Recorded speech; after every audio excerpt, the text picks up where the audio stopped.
Aduh, aku mau tutup dulu bentar.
From Crew on their B site hold.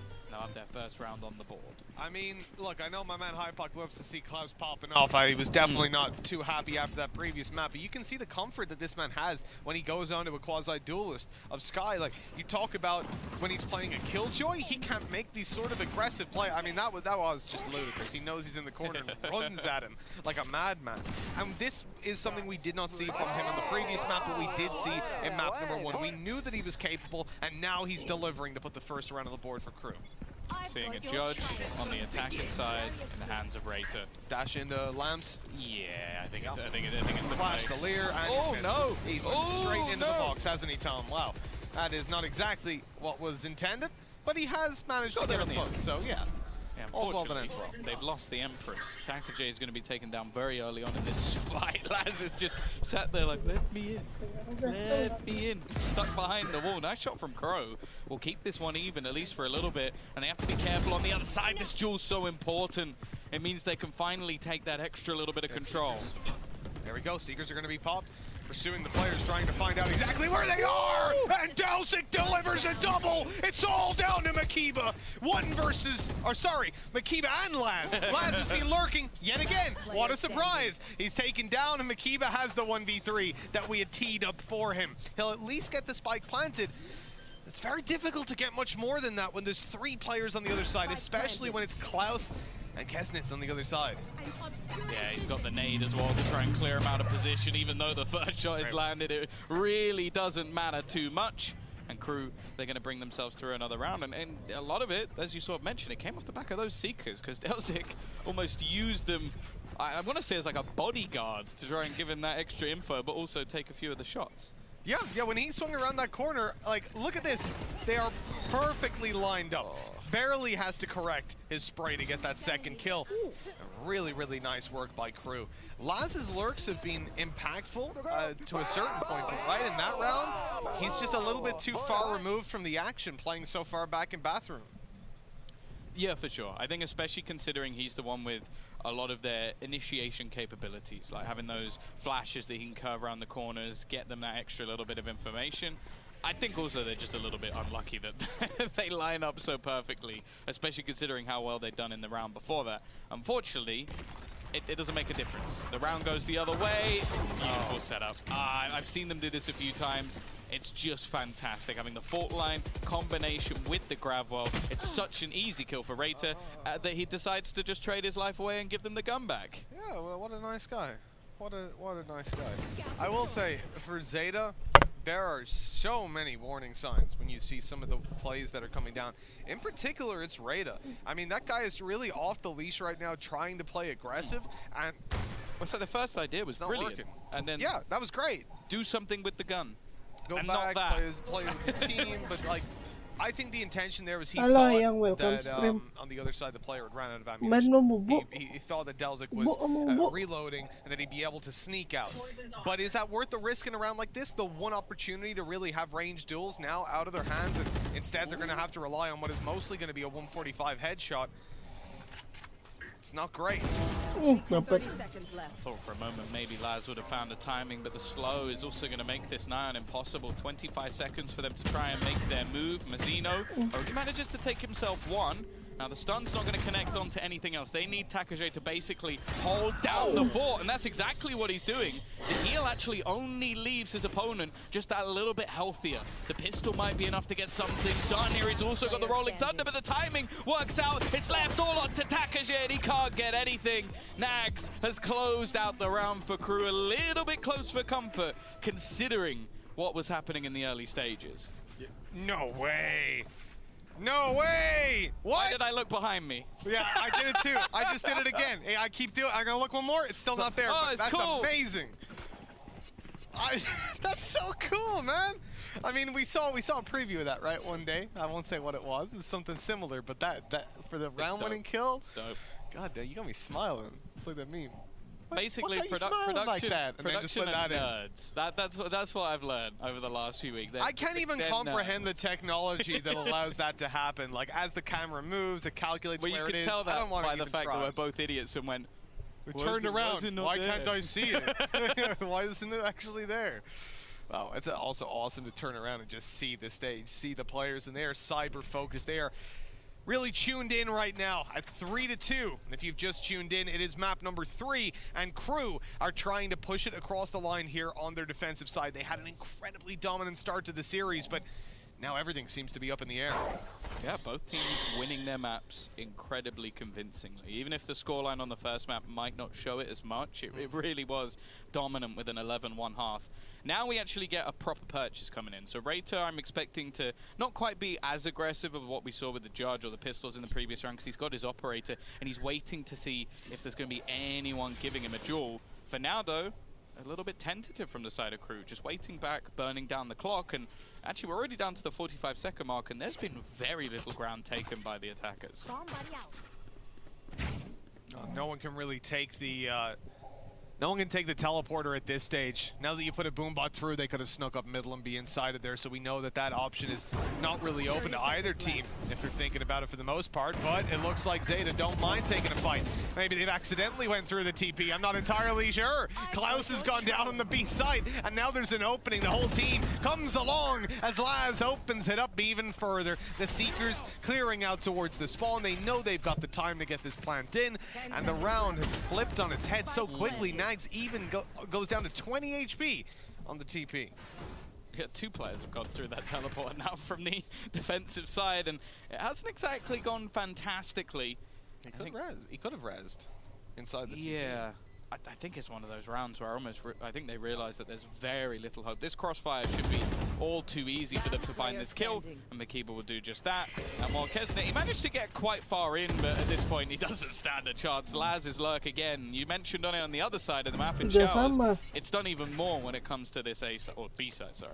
Really smart work there by Zeta. The fact that they keep camping the TP isn't just to get the kill as the player comes through or to deal damage, but if you look at the positions where players died, and in fact you're seeing it here, Laz killed 2 on site, and there was 1 inside the TP. So the reality, or 1 corpse in there.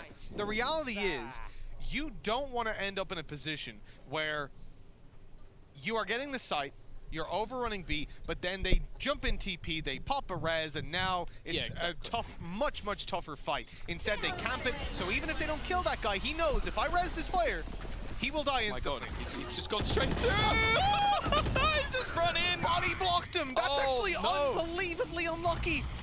Because he's on the edge of the smoke, so he can't even see him to try and right-click him to death, and he's just bumping into him. I think the Tiger stunned him as well, so that he couldn't run away. Like, the Tiger unlucky. stunned the defender.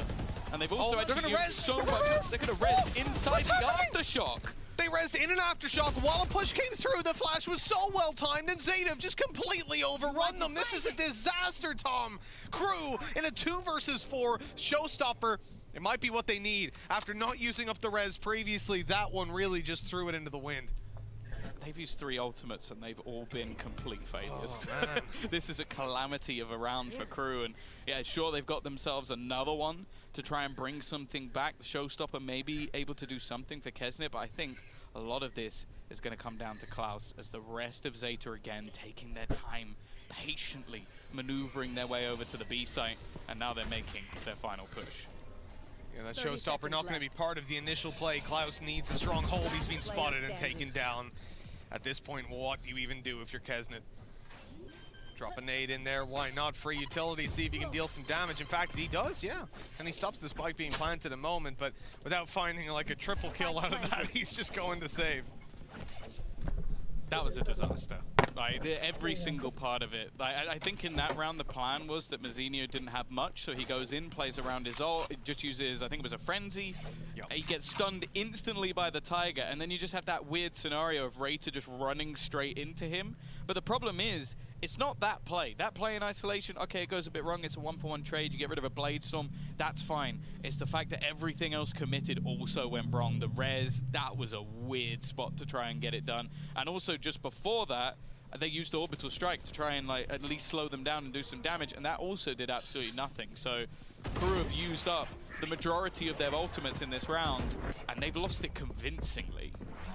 Yeah. Look, so the Tiger hits him, stuns him, and then he runs into him and gets stuck and killed by the player behind. That is actually ridiculous. And the fact is, gets out of the dismiss with the dismiss because of the kill.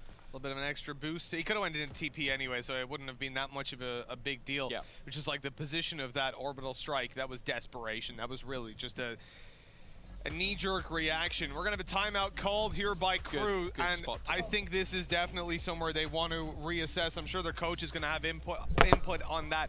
As we said, they invested so much into that round and received a hard loss for their trouble. Yeah, the only kill they got was based nothing on us. Yeah. It was the shot on the play. I almost wonder if Rayta might have peeked out of the smoke a little bit while running into him, and I just gets the kill, but it's irrelevant.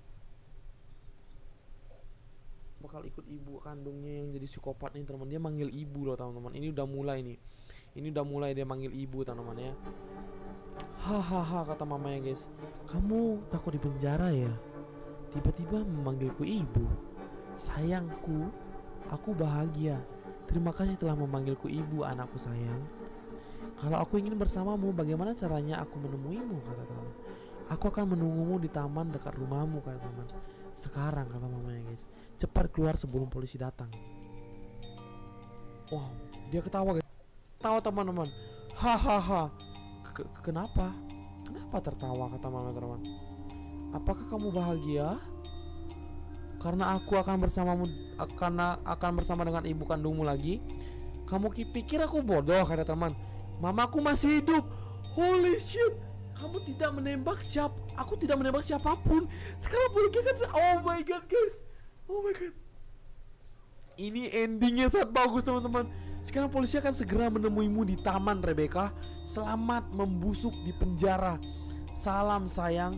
Semoga kamu betah. Kamu menipuku, kata teman. Kamu yang berusaha menipuku duluan, kata anaknya teman. Kok malah marah saat ditipu dan emot kayak meremehkan itu temannya. Terima kasih atas bantuannya. Dia sudah tertangkap by polisi guys. Tamat guys. Oh my god. Let's go. Let's go guys. Let's go teman-teman. Let's go. Gila cok. Gila guys, gila. Bentar guys. Ini anak gimana ya, bentar guys. It's just doing so much work here.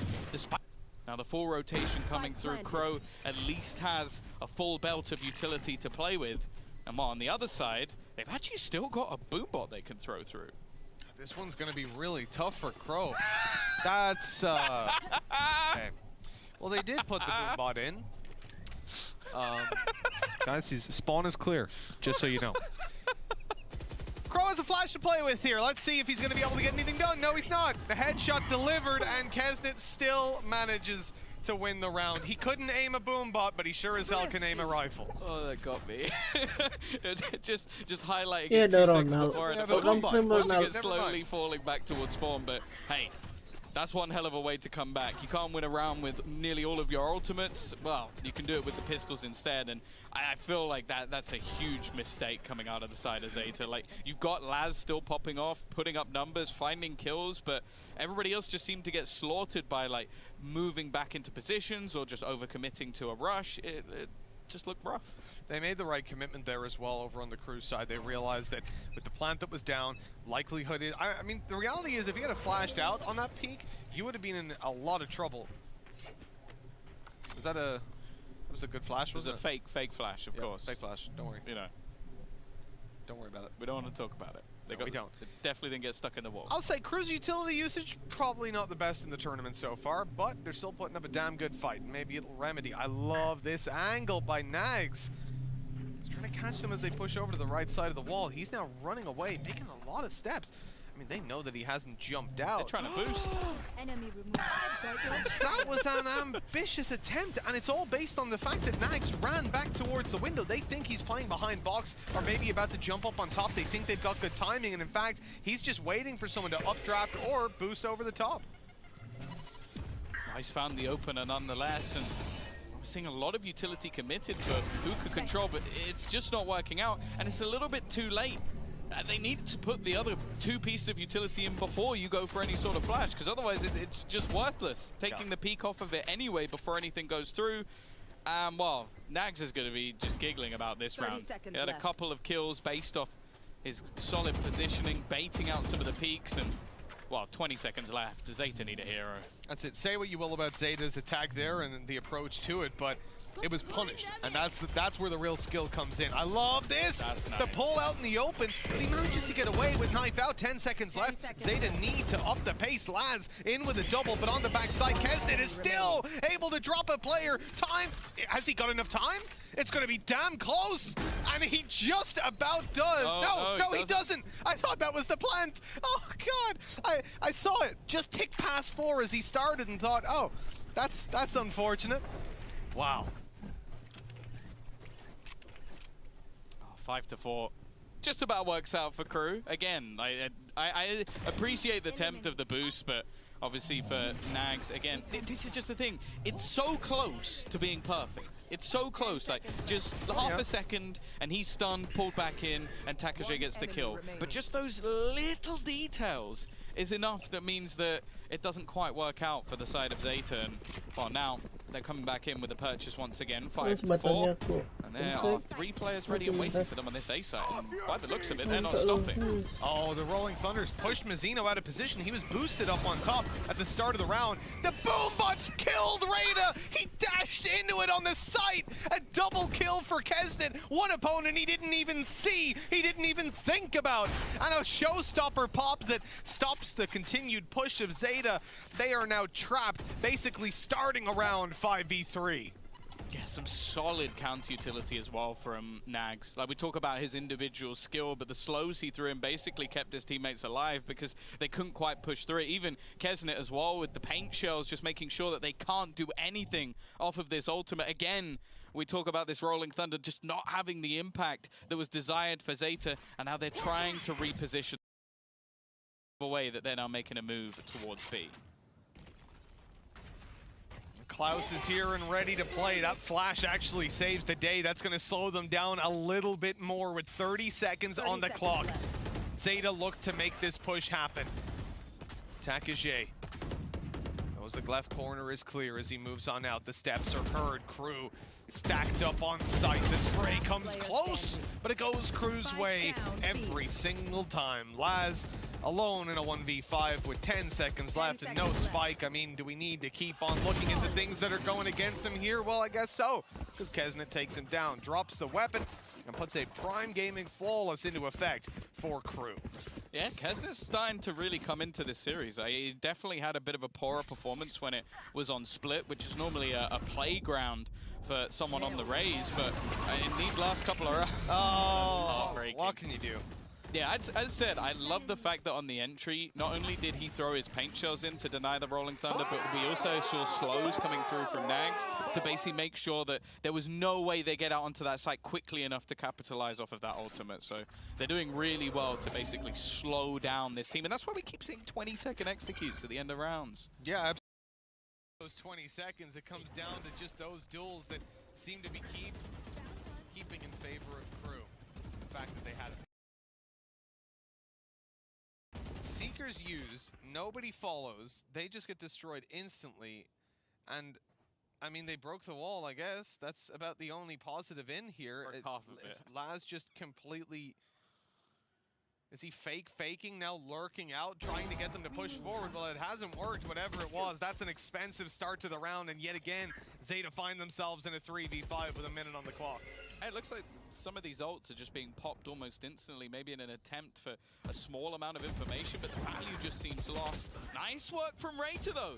His peek into the site. They've also got the grab world to deny anybody holding them that little bit further. So an afterplant looking likely, and what was looking like a done round now actually falls into the favor of Zeta. Well, that is one hell of a start. Oh no, running on site, Nags takes 3! How's he gotten a double kill from there? The res comes into play, and the spray, Makiba not able to get it done. Crew walk away with another round, and Nags is the savior of this one. These two players are popping off, and they're the ones that we highlight at the beginning of the day that we expect to be the driving force for Crew. Over the last couple of rounds, I think we've seen multiple 3Ks from either Nags or Kesnet in every single one, and this was huge, like just about dodging that full line gets him 2 kills off the back of it. The timing had to be perfect, because if he gets stunned there, they lose that almost instantly because his teammate was too far away to trade. And it feels terrible because Raider so far has had the worst luck. Look at just the previous round. He dashes into a boom bot, for God's sake. And now he goes into sight, he finds double openings, he pulls Zeta right back into the round, and that's how they lose it. A micro timing found by Nags to win out the round. Put 7 on the board for Crew, and now looking to push up to 8. Zeta, they'll throw everything they possibly can at this round, but look at what they have to work with. A Blade Storm on Raider, that's why he's playing with a Spectre, and the rest of the team on rifles. It's not the worst buy we've ever seen. I mean, this is pretty comfortable, but so far, that hasn't really mattered. Cleo, Ben menghilang anjir, istirahat 15 menit. Yang tidur Ben besok. Top.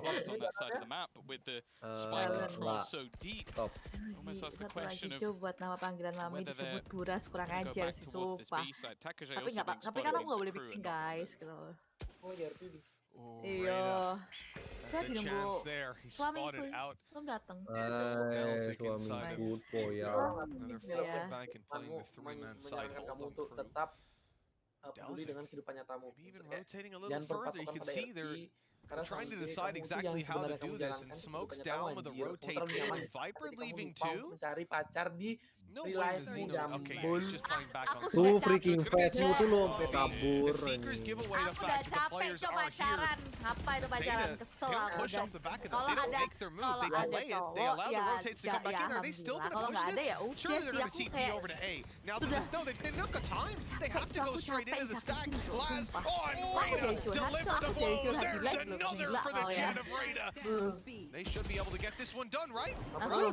Yeah, yes, they got the kills. They got the kills. Just no one went for the plant. It definitely made me have a little bit of a heart attack, but they get the round done. It definitely wasn't clean from either of the sides in this first half, but hey, it turned into a 7-5. It's not bad for either squad. You know, it can still go either way. I will say, watching these two teams play gives me immense amounts of anxiety. This is so different to the brand of VALORANT that we have in Europe. Kenapa? I think I do. I really Have we think I got someone do. standing by? We definitely do. Now for the European, for the Kenapa? North American Loh, kamu viewers, tahu hell, apa let's throw the sekarang? Koreans in as well. We are going to need to learn a Gimana? thing or two about Okay. these teams. Luckily, we've got someone who knows all about them and Is is it Sue? willing to Loh, teach kok kamu us. sama King tiba-tiba? I like how every time it's like Kok bisa calm, sama reminding King Mitch tiba-tiba? that, yeah, I'm over here. I'm just a couple steps away from you guys. But either Dulu, way, let's kamu take a kok look bisa at one of sama those King rounds tiba-tiba? again. The attacking side of Zeta, because it feels like every time we are watching that, it feels also like they are more loose. Let's go ahead and start rolling the clip. I think a lot of people are Minta noticing mami how kesana. slow some of these rounds are getting and how down to the wire it Kamu is. di And I think mana? that's because of the pace or the intensity. Pause it real quick. Actually, if you could bring it back, I'm not sure if you could do that, but either way, you saw the Sky Dog come all the way down the Terus fountain bilang apa? and Kamu try kok to bisa clear out a disamakin little bit of tiba-tiba? it. Go Kan ahead aku and habis play. udah bilang Everybody pergi else is kemana-mana really just kalau nggak waiting sama for anything kakak-kakak. happening. You even had somebody playing all the way back outside a bathroom. Another Sky Flash comes in. Now pause it here because this has been an interaction that's been happening over and over because of this Viper wall that crew is using across Hancur Octagon, hatiku. across Hookah Yaudah, too. And yaudah, because of yaudah. that, we actually Iya, have iya, iya. Laz really starting to try to abuse Ya it udah, because Mami, kamu di the mana? way Heeh. that we have over here Kesnet Lulu di playing mana? with the Sky in front of the Viper wall is he's Iya, trying to make sure that he yaudah. maintains control of this. If Ya they udah, Pak, aku- ever Mami lagi lose this numpaki area, soalnya. if they ever Kamu lose sama garden kakak- area, kakak he's King aja, actually peeking berdua. out of elbow, playing very close to the spot Sama over siapa aja? here in the corner with the pallets, and he's not worried about anybody coming through behind it Terus sama because of the siapa? Viper wall. So Laz is going to take advantage of this. Go ahead and roll. And because katanya sama of that, kakak. they actually open up the opportunity to hit this execute on the B Kenapa? site or on the A site and come through the teleporter. You see the breach coming in right there. But here it is, where Laz starts the fight, pushes right into it, backs up, pause it, backs up through the smoke and pops the Seekers to push forward. Nggak He can apa-apa. find out if there's anybody else Nggak on this B apa-apa, nggak site apa-apa. while his team is Yaudah, pushing yaudah, through. kirimin They don't nama have to GPS. worry Kami about nunggu this dulu, Pak. Masih nunggu the Pak spawn Pi, area nanti. because they've got a smoke there, so nobody's going to want to push through, especially because everybody had just rotated. I'm going to zoom in on the map really quickly because Tekan pol aja, tekan everybody pol aja ya, had tekan just pol, tekan pol rotated aja. off of this A site yaudah. Oke, because oke, of the ya. execute that was coming down short. So Laz now coming in here with the Seekers applies Sumpah, pressure to anjir. anybody who wants to rotate in, but also finds himself the last player in the Nggak site. Go apa-apa, ahead and roll the aku clip punya anak, kan? from Lucu here. banget. Laz Kenal on the kalian brim, kenal that's namanya Delzik in Putri the Bali site. nggak sih? Takaj also gets one who tried to come through behind him. This is YouTuber Delzik juga dari reacting Bali. to that. And also, Namanya pause right Putri here Bali. because 14 seconds left. How many times have we seen Putri this Bali. now for Zeta Division? Crew actually was able to take advantage live for juga di a ini, couple of live juga rounds di of Bu ya. that, but Namanya the Putri Bali information juga. gathering has been difficult for them. So what is left for them? Really not much. Come over here and look at the abilities. None of their initiators are alive. None of the paint shells or anything really from Kesnet to really get involved in the fight. No slows to try to split people up. And at this point, the round Sumpah is Bali. almost done for. Go ahead and play it. They try to come Bali through the dia. TP. There's a really, Namanya really aja nice sudah Putri Bali, crossfire. anjir. There's a really, really nice crossfire setup in Hookah as well that is very difficult to deal with Takaj and Makiba, and there's not much for them to do as he tries to push in. They might try to maybe save a gun, but obviously you see the position all the way up of Kesnet, and they're just calling it at this point. So, yeah, we could already go ahead and back out of this, I think, because we have an intense series on our hands. Japan has just won their first map, and they're looking to try to make it two. I think with the defensive side coming up, Mitch, that might give them an opportunity. Rasanya kakiku It ya. certainly might, and I certainly hope it does. This has been an interesting half of Valorant. We have seen more missed utility than I recall for quite a while. The pressure clearly starting to apply itself to these players. The question is, which one of these two teams will crack first? Yeah, that really is the question. I think going into this, Zeta, they want to get off to a strong start once again. Like, they're a little bit further behind, but we know that their Di komen defense, olah, at least Kak. in the first couple of maps, looked pretty Jai, damn Abi. strong, even if the attack was the weaker Suaranya of the two. gemoy banget The tuh, Lurks ah, playing a Lulu bit of a itu. part. Laz still doing relatively well, but I'm excited to see their more aggressive style of defense. Mas Ben because it has to be. ketiduran. Iya, They don't really have a lot of Ben delaying emang kayak utilities gitu. we see on the other Ngorok dia, side. guys. The slows available, the Aku kayaknya long-lasting abis ini mau smokes. beli It's not makan something dulu. they can Nggak, necessarily go sebentar. for. Aku So sudah instead, as you can ngomong see, ke we're ini going to tau see nggak? some very Sudah aggressive ngomong takes. As you lewat would ini. expect with the Mami awas series we've digodain had polisi, so nggak far. mungkin ada yang Now, berani Zeta godain are Mami pushing tuh. all the way down mid. So all they have to do Sumpah. is delay as much as they can on this site. And in fact, they will back out, realizing Mami that masuk radio. taking these fights would be suicide. And Takashe gets spotted out. Big play by Klaus, realizing, hey guys, we got this site way too easily. Something's going on. He goes back and checks behind, and that's the opening kill for the side. But will he expect the second player? because he's taken down the first. They jump spot it. That's brilliant. Having the right idea and even trading out Rayta 1-for-1, that's absolutely fine because that was the plan for the round. Zeta are now stuck in the mud. They've got to try and get themselves back in with avenues that definitely aren't favorable. Ngomong apa emang? Nags tries to get the right click out. Yeah. Oh, the flash doesn't catch Mazzino. He's good for one. Pursuing down further. Laz on low HP doesn't really stand a chance now, and he'll be taken down quickly. 8-5.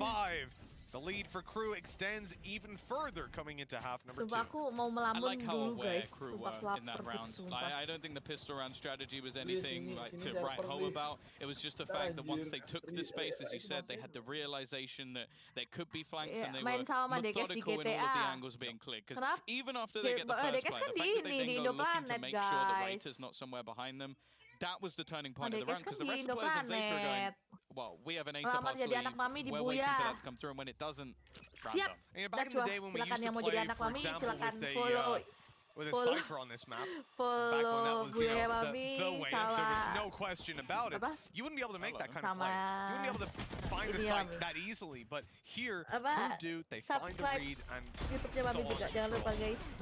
Wow. The fact that he manages to get 3, and again, it's just classics that he's against, so it's not the biggest a deal. This second round, hey, I think we could even call it the Prime Gaming Flawless round. That's what it should be. If you get anything less than that, you're messing up. And Crew are farming cash, farming ult orbs, and now they get a chance to try a nice comfortable bonus. Maybe we need another sponsor for when they screw it up.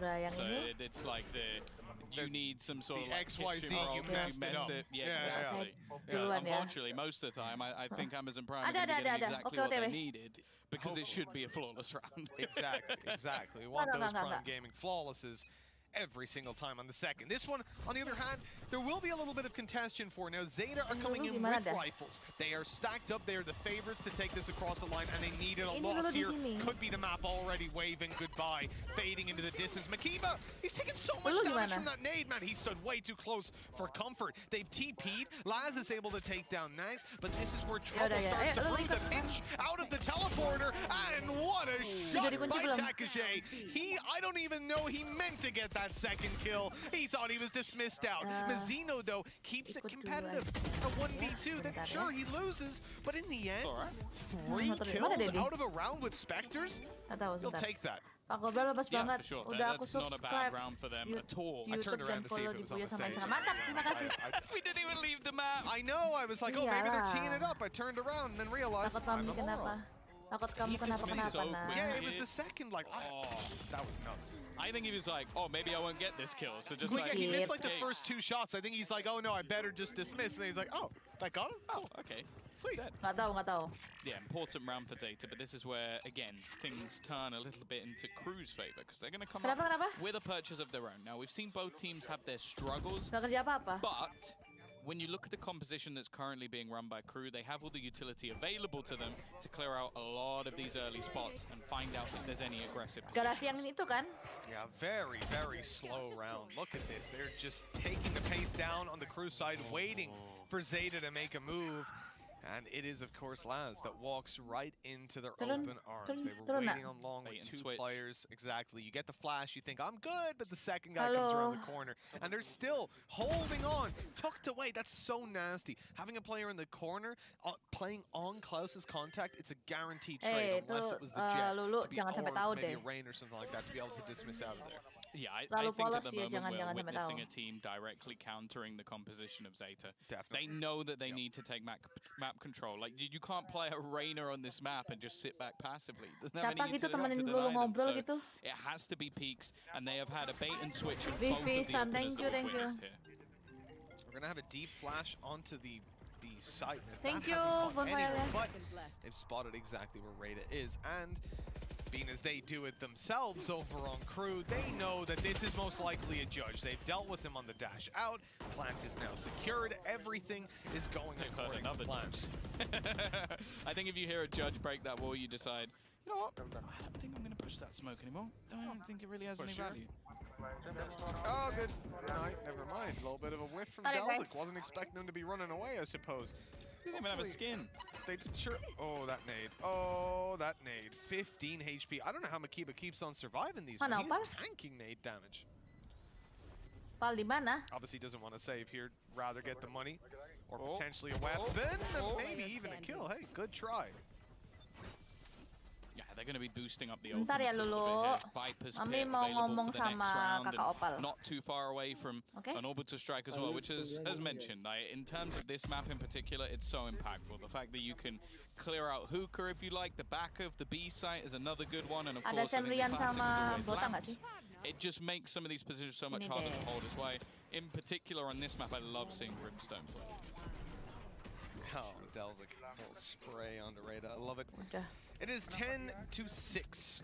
Double digits hit for Crew as they look to push on a little bit further. Look at what their Walah, opponents have to play with najis. Zeta coming in with a very mixed bag.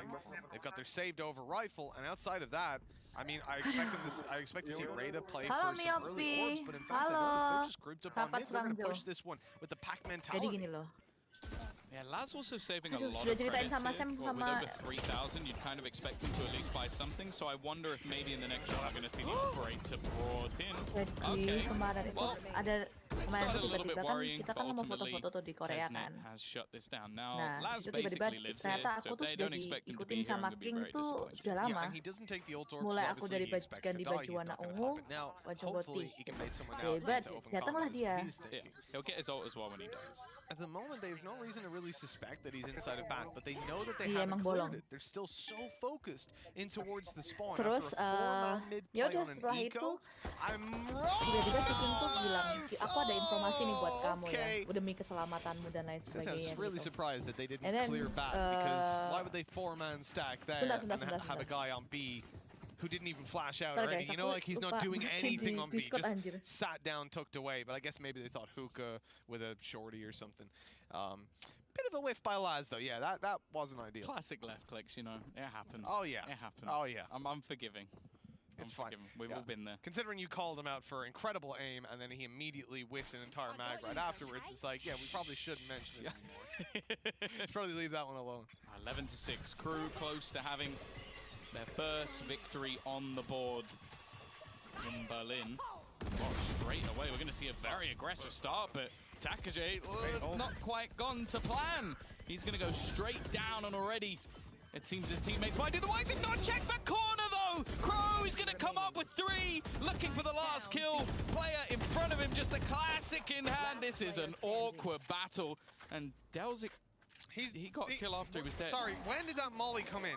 Was that a molly at the start of the round from mid?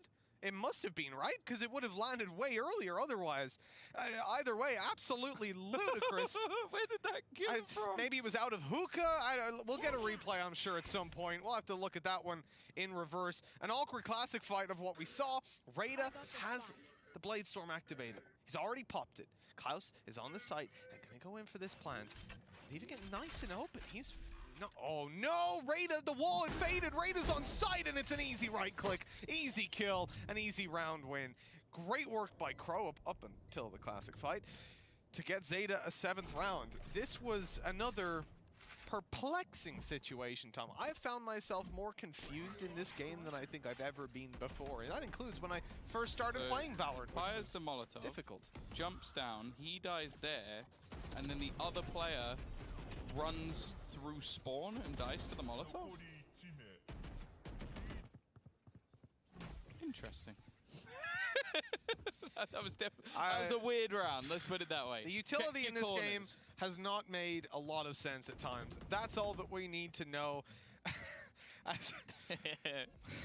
Okay. Don't worry, we got a moment. We got a moment to chill. Moment to gather our breath, and I'm sure Crew will need the same. A little bit of a disappointing round, right? They amped it up nicely. They jump out to side him. One guy tucked in a corner that they don't clear. They're busy walling it off, going, hey, you can't come from elbow. Yeah. Problem was, and they were very adamant about clearing it before. We saw in this game, that corner has been consistently cleared out by like aftershocks, by flashes. But this time around, it's left unchecked, and it's the one time that someone sat there. Yeah, it always seems to be the curse, but that is a round that's really going to pain them, because if anything, it's a lifeline. Like at that stage, you get that kill, it's almost an easy finish from then onwards for the side of Crew, and instead... 12-7, easy win, yeah. Yeah, I think Zeta have almost taken a moment, because I think they've realized that, okay, this is the point. This is now where we have to turn things around. If they lose this round, again, their economy's going to be in the bin. They only saved with one player. Now, sure, they get to keep that operator through, and they have a lot of ultimates available to make sure that they confirm this round. This is definitely going to be a challenge when it comes to Team Zeta. 4 in a row just to tie it up. And one slip up, and the map could just completely fall out of their hands. Oh, I guess, yeah, that was for anti-flash at the start of the round. Okay. I'm questioning everything about the game when I see utility cool thrown on idea, the floor. actually. Yeah, it is actually. It's quite nice because it doesn't even waste a smoke. Orbital strike there we thrown go. in. These guys are wasting absolutely no time. Crew orbital strike, slow on backside, and now they look to take the fight. You have a Cosmic Divide in play. This will allow them to push out to site. And nade that came through onto Laz. TP's underway. The same return by Crew, but hold on. Raid is still here. He'll be spotted out though. Pushed out of position. Still hasn't destroyed the Seeker. As he moves to the... Still hasn't destroyed the Seeker. That was the flash he got that time. Now he's up... Oh my... Going in! This man hasn't got a dash! And he's running through walls! He got what... It's got his comeuppance, that's for sure. Taken down as Crew end up in a 2v2. Crow on low HP, but a Rolling Thunder is there, Tom. And with Takage on the other side... Again. They're going to just dash out of there. That's the right call in this situation. Does Crow... Does he 35 seconds? What's he going to get out of this with low HP? He's made the right call and not popping that. He's going to use it to deny the plant. Just going to put it all the way through, but it doesn't even deny it, and he dies while he has it out. It's all gone wrong. It's up to Takage to try and keep them in this round, and they won't be able to. Klaus is there to close it out. Crew get to 12, and Mitch, you don't look happy. No, I mean, he didn't use the Rolling Thunder in the first place, and then he did at the worst possible moment, because you said, hey, he's going to use it to deny the plant. Nope. It was nowhere near on time to deny the plant, and it left him open to the elbow push. So that was what I would describe as a ludicrous situation that I've seen many times, round on round. These guys are playing a different brand of Valorant, that's for sure. I mean, look, me being from EU, I watch NA, I watch Korea, the rest we've been catching up on, but these guys are absolutely ludicrous in terms of how they look at the game. I would be really interested in seeing the clash of styles between any of the 3 regions I just mentioned and these guys. Well, I think that's something that will be coming up, at least for one of these teams. Indeed. As Envy is already waiting in that upper bracket matchup. Laz trying to take this round into his own hand, or gathered to try and get him ever closer to Seekers. The fact is, though, the attackers are already looking to make the play. The stun comes through, but Klaus, he's having a game. He's having a solid performance here as he finds the opener once again, and Crow will play no part in this round. Viper's pit online from Azino. If they get onto a site, the round is basically done. And with the man advantage that they already have and the weaponry disadvantage in play for Zeta, there's a lot to be desired here on the defensive side. In fact, Seekers are even going to be brought up here. Klaus popping them and confirming the location of these players.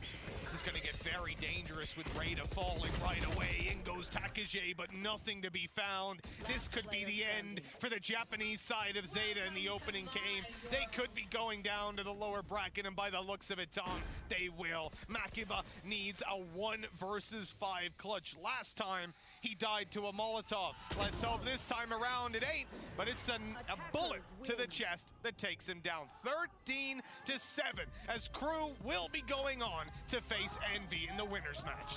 Yeah, it was definitely an up and down performance from them after map 2 definitely didn't work out on split, maybe a vulnerability that they need to work on. But when it came to the first and third map, they were definitely the better of the 2 teams. Maybe a hiccup here and there, but they are feeling it as they have got themselves through into that upper bracket matchup. They do go on to face off against Envy, and more importantly, they have a chance to be one of the first teams to actually get through into the playoffs. Absolutely, yeah. This has been a weird scenario. 11-1 up to start out the first half of the first map, and then things spiral. We end up pushing all the way to 3, but a well-deserved win in the end. Crew were definitely the better team when it came to Bayern. Yeah, they even got a Prime Gaming flawless to close out the game. Not a bad way to do it, right, Mitch? So I'm sure they're not going to be too unhappy with what happened on Split. As said, that's going to be one I'm sure they want to watch back. And for Zeta now, as said, like they go into a position where they're going to have to face off against VOKEJ, who I think of the two teams that we've seen so far look like the better of the rosters. Yeah, definitely. VOKEJ put up an incredible performance. Considering what we were looking at in that opening game, I thought that they were just going to be down and out right away. But they certainly showed us that there's weaknesses over there in North America that can be exploited. And that Brazil has got something to bring to the table right here, though. In there. Oh, who's put that in the highlights? Who's done them dirty like that? It was an interesting map, I'll say that. One that I won't forget, Tom. One that I will not forget. The Boombot's still the highlight for me. I'm sad that that's not in there. Going one way, coming right back at them towards the spawn. Yeah, I will say, though, when looking at Crew, and this is something that I think makes them a much more exciting prospect than when we were here last time in Reykjavik, is it looks like they actually have, like, the out-and-out star player who can just win them rounds individually. Like, Kesnit finishes this map 22-12, 318 ACS. He looks like the star player they needed, and being originally signed as, like, that streamer player, then becoming part of the roster, I think he's a fantastic addition to this team. And I think if they do make it through into that playoff stage, he's going to be a massive part of it. And well, now the next two matches they play, or next match they play, is going to be an opportunity to make it to playoffs, which for this roster, that's a huge achievement already. Let me be honest with you, man. My takeaway from this game is that both of these teams have got incredibly nutty aimers. They've got individuals that can compete when it comes to top-level Valorant. It's polishing. That's all they need. When it comes down to, you see players dashing into sight, no one's going with them. Seekers pop, they don't get anything off it. They are a lot of the time relying on other teams making a mistake. And if they can refine that, this region can definitely, both of these regions, can propel to the forefront of our minds when we think about Valorant. For now, they've got a lot of work to do ahead of their game versus Envy. For sure, for sure. I think that just aim alone is not going to be enough when you have someone like El Diablo on the server who's going to be looking to basically just rip apart any of the strategies you have. So I think it's going to be a tough learning curve for Crew going into that next matchup. But as I said, if they can fix some of the issues, there was definitely a huge amount of positives in this game that we came out, even just on individual basis, the few setups they had. I think their Sky play looked very good throughout the different maps. And as I said, like, I was impressed by players like Nags having a little bit more depth than just like, oh, he's this jet main with all the little flashes. It was the counter utility they were putting forward that made a lot of these plays very, very awkward for the Japanese side, and I'm not sure they were necessarily ready for it. We even heard that in interviews from the likes of Crazy Raccoon previously. That was like, we weren't ready for the likes of EMEA. Well, I'm not sure that they were particularly ready for some of the players that they had over on Crew. The importance of potential when it comes to looking at these teams, it cannot be understated. When we saw Crew last time around, they were a weak team. They were not one that I would expect to be able to challenge some of the top 10 in the world. But now, they're showing us that they've come a long way. Sure, there's still a bit of a road to go, but they are on track at the moment, at least. And that is definitely a positive sign for the LATAM region. From what we've seen of Zeta here today as well, they're not down and out of the competition just yet. Yeah, for sure. I will say, if I'm being honest, I'm kind of now looking at it as a South American team making that second spot. Like, I think that they would have to have a pretty big turnaround, maybe come in on a different map here or there to potentially have a slightly better performance, because their split looked good. It was just everything else looked a lot more shaky than I would have liked it to be. So I think that the likelihood is we're going to have a LATAM team, including Brazil, over in that playoff stage, which, as I said, that's also a very exciting prospect in itself. Yes, it is. Very exciting prospects all around, and plenty more games to come. It's only getting started here today. It's a big day. It's a big day indeed. But before we look forward, we must always look back. As we like to say, Prime Gaming post-match. Take a look at what we just saw.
gives you wings.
Failure, by definition, a lack of success.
Welcome back to Masters Berlin, where Crew have secured themselves a win in their opening match over Zeta Division. Now, Sean, Gio, I've seen their players do this, I've seen their fans do this, but we got to throw one up for Crew. We got to throw one up for Crew. That's what they do. That's the Crew sign. There's an emoji that does this, so yeah, that's the Crew sign. I know Sean's already part of some gangs, but you know you can join another one, can't you? Oh yeah, look at him. He's such a gang member. Yeah, she thinks I'm in gangs. In his plaid. Yeah, I mean, well speaking of that, moving swiftly on even before we expose you, Sean. But that was a very, very solid victory from Crew in the end. I know they looked shaky in the second map, but Sean, all it matters is the fact they were able to close it out. Yeah, I was worried for them in the first half. Things looked rough. I thought Ryder had a horrible game, if I'm being honest. And I think, you know, if they go back and look at the VODs, they're going to really look at this and be like, ooh, what happened here? Because he was like 6 and 15 overall in First Bloods. And in that last game, we saw a couple times where he just came out of hookah, once first half, once second half, and just no trades in sight. There was the one where they tried to boost over the Sage wall. There was just a lot of silly deaths coming out of Zeta. I actually thought they were the better team, despite, despite losing this game. I thought they had so much good structure with the Astra gravity wells, the breach fault lines, and the dashes into that to open up the rounds, but they just didn't have the pieces to close them out. Yeah, I mean, that was one of the things that I noticed as well. You know, going back to the pre-game, we spoke about how Takage and Reita really like to play together and play off each other in a kind of initiative way. And one of the problems as well with Reita, like you said, is just that when they did play together, particularly on this map, on their attack, he would kind of go off somewhere, he wouldn't be there for the trade, and they wouldn't be getting the value out of that initiation. And when you are relying on two duelists, one of whom is Arena, you really need to be ensuring that you're getting value in those situations, because if you're not, you don't really have much to follow up with. Having said that, though, you know, for Zeta, Gio, the Japan region, when they sent Crazy Raccoon for Iceland, they weren't able to take a single map off of anybody. But Zeta, they've come out and they've managed to do that at least. Oh yeah, I mean, they look competitive, and I mean that's the fair thing. And one of the things that we said at the start is this could be a really even game, and I think that we did get that. You know, in Bind for a lot of it, I didn't really know what way it was going to finish, and I don't know how you two feel, but it did feel like it could have gone either way. Yeah, well, one of the star players on this side of crew is Kesnet, who's been putting up the numbers today, and he is with the lovely Kakuka for the Verizon post-match interview. Hello, everybody, and welcome to this post-match interview. I'm joined by Kesnet from Crew. Hello, ¿qué tal? ¿Cómo estás? Todo bien, todo bien. So I'm going to be doing both English and Spanish. This is what you're going to get from me. I want to start asking you, what happened on that bind? Because literally on that defense, everything went according to plan for you. O sea, en el bind, ¿qué es lo que ha pasado? Porque en la defensa, literalmente, todo lo que queríais os ha salido. Al principio no sabíamos cómo jugarle porque pasaban como a 30 segundos. Entonces después nuestro coach nos dijo tenemos que jugar como nosotros planteamos siempre jugar nuestro bind, y fue lo que nos fue dando resultados a momento y momento, y como que fluyó, como que todo fluyó. So at the beginning, they were not sure exactly how to plan the defense against them. But once the coach get into line and said, you know exactly what to do, how to play with their minds, how to play with the smokes, this is what we planned, that's exactly what you have to do. That was great. I want to ask you as well, what happened on Ascent? Because that was that first map, 11-1 on that first half. That was crazy. What happened? ¿Qué ha pasado también en el Ascent, en ese primer mapa que hemos tenido, que habéis hecho esa primera mitad que ha sido de locos, ese 11-1?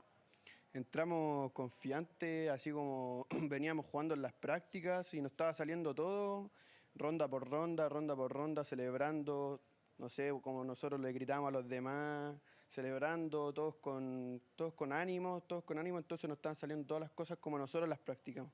So it was perfect because they were round by round, exactly everything went according to plan.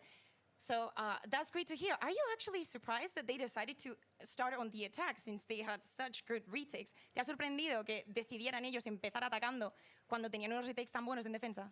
Lo que me sorprendió sí fue mucho eso, porque fueron 3 mapas que ellos quisieron atacar, entonces yo quedé como, no sé, what the fuck. Se tiene mucha confianza. It were 3 maps and they decided to attack on the 3 of them, so they were looking pretty confident, but it wasn't the same in the game. So in Masters 2, you guys started with a completely different setup. I mean, the fact that you started losing to Fnatic and then coming back but not sure. This is a great start for you. How does that make you feel? Ya sabes que en Masters 2, pues bueno, empezasteis con esa primera, con ese partido perdido contra Fnatic y las cosas, pues sí que ganasteis a Shar, pero no mejoraron muchísimo. ¿Cómo sentís ahora con este buen inicio? Yo, como no participé en el otro máster, no sentía como así, como estar adentro, entonces ahora yo me siento súper contento porque venimos con una nueva estructura, venimos con algo nuevo y está dando bien por lo que se ve. So with the new structure and a new team, obviously he was not there on Masters 2, but he feels really confident. I want to ask you as well, because tomorrow you are going to be facing Envy. Based on what you saw yesterday, how do you feel about that? Ya sabéis que mañana os toca el primer partido contra Envy. Basándonos en lo que vimos ayer, ¿cómo os sentís para mañana? No, igual que contra todos los equipos, vamos siempre a salimos a la cancha con todo, se deja todo, porque si es que no lo hacemos, no vamos a poder representar nuestra región bien. So they want to represent the region. So they look at Envy just like any other team. They just want to beat them. And with that is all. Thank you very much. Muchísimas gracias y muchísima suerte mañana. I'm going to throw it back to the desk because I feel like there's something that we still need to do before Sentinels and G2 hit the stage. Thank you so much, Kakuka. Petition to have her do every interview in Spanish. I love it. I didn't understand anything they were talking about, but I felt like mesmerized by that conversation. Also, like being able to translate like on the spot as well. I mean, you're bilingual, so you kind of got the same. Well, not in Spanish. Yeah, not in Spanish. I only know how to say rude things in Spanish, so let's not get into that. But of course, let's look ahead because they mentioned it in the interview as well. Envy is the next opponent. You know, if they win that one, then they go to playoffs. This group, a lot of people kind of looked at this group as maybe it wasn't as exciting as the other one, but Sean, it's shaping up to be pretty exciting. It's pretty exciting, and I don't need a translator to tell me what El Diablo means. That guy's about to, they're gonna learn what that means real quick when they go up against Envy. Oh, you're very confident, Sean, as always. Yeah, I mean, no, I totally agree. I think a lot of people looked at this group when all the groups were announced. They're like, Envy are going to have a free ride through that. And actually, I'm not so sure that that's going to be the case anymore. I mean, obviously, they could win, but I think the attitudes of their adversaries that they're going to go up against, in this case, is going to be Crew, and the way that they look at themselves, but also their performance in the server, too, suggests that it's not just going to be totally free for Envy. I mean, Kesnet, he brought a lot of flashy things in that game. We saw a lot of that from Crew as well. But I do want to quickly shout out some of the other flashy things we saw, which is, of course, the Z skins. I'm kind of upset that I'm here because I only have my laptop with me, and like it's not good enough for me to just log on and buy it. But Sean, come on, which one are you copying when you go home? I'm getting the whole set. What are you talking about? It's so sick. I'm starting the party every time I went around, which against Mitch would be every single round, by the way. I would get the show, you know? You inspect the guns like that. Oh, sheesh. Yeah. I want it because obviously we got to kind of see it behind us, which I was like Mitch, where I was like, I wanted to turn around and see. But, you know, I would be sitting in my bedroom and I would constantly turn around and be like, where is it? Where is it? I won't lie. I love a good skin, and I only have one knife skin myself because I've been really kind of trying to sell myself as the person with a glitch pop axe. I kind of just run around with it. You That's know, your brand. Yeah, you know when you look at like jerseys and you're like, oh, this jersey reminds me XY player, or gun skins. Like the Dragon Red Vandal is Turkey. Like if you see that the Elder Flame one is Turkey. But when it comes to knives, I feel like I have to upgrade. Oh my god. Okay. Okay. This is what I'm talking about. I want to go run out into the stage. This is what I'm talking about though. Like if I'm running around with that, I know other people are probably going to be running around with this as well because look at it, it's absolutely beautiful. But also, of course, those of you guys who don't know who Zed is at home, what are you doing? It looks like one of those things that would be really nice to eat. Was Zed? Really? No, not Zed. I know you like music producing. It looks like a little like one of those like ice lolly things. Oh, I Like a get push you. pop? Yeah. I think it looks like a hair thing, like a. What is Oh, that? like a curling iron? Oh, well, it's officially called the Wave for Melee weapon, I believe. I absolutely love this. All of the animations are great. I know in the green room we were kind of hyping things up because when you win like a clutch with it and everything just turns into a party. It's so sick. It is so sick indeed. Do you know what else is so sick, guys? G2 versus Sentinels. Do not go anywhere at home, you guys, because they will be taking the stage right here, right after the break.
don't say what no.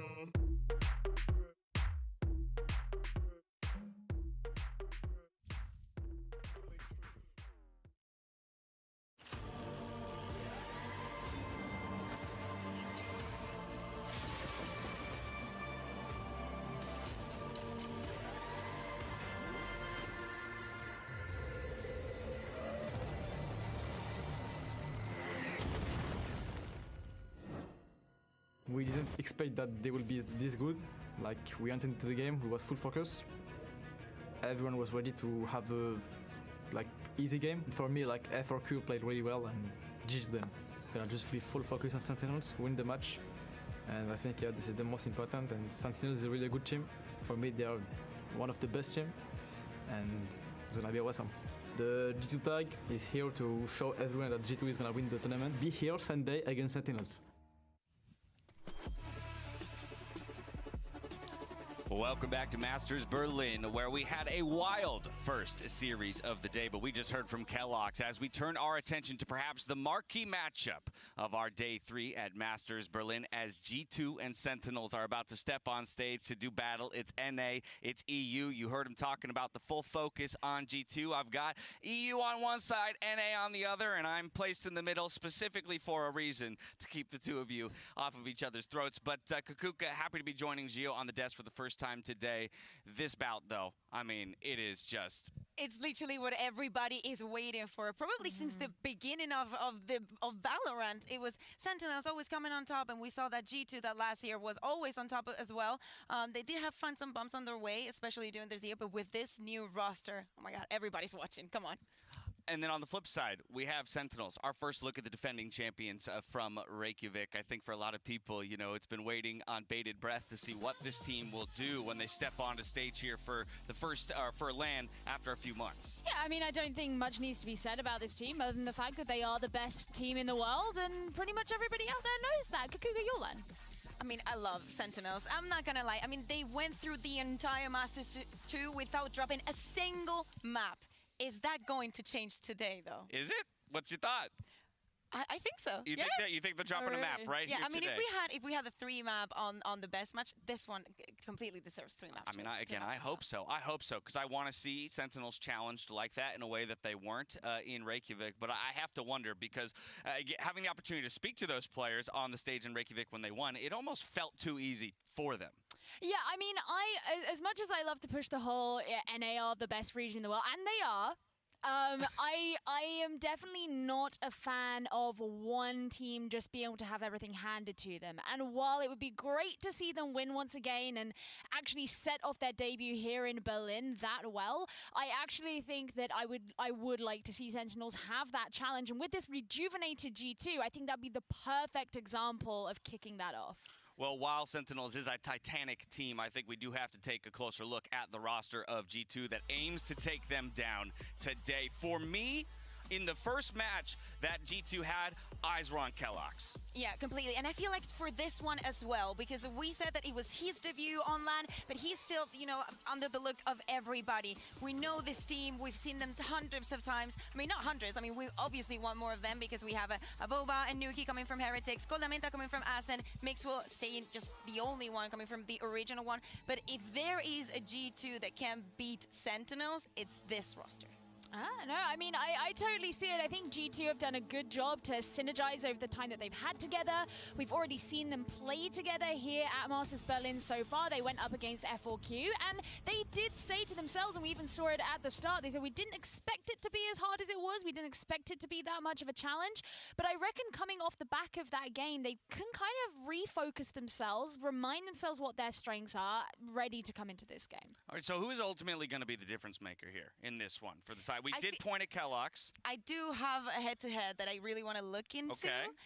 That would be Shazam against Koldamenta.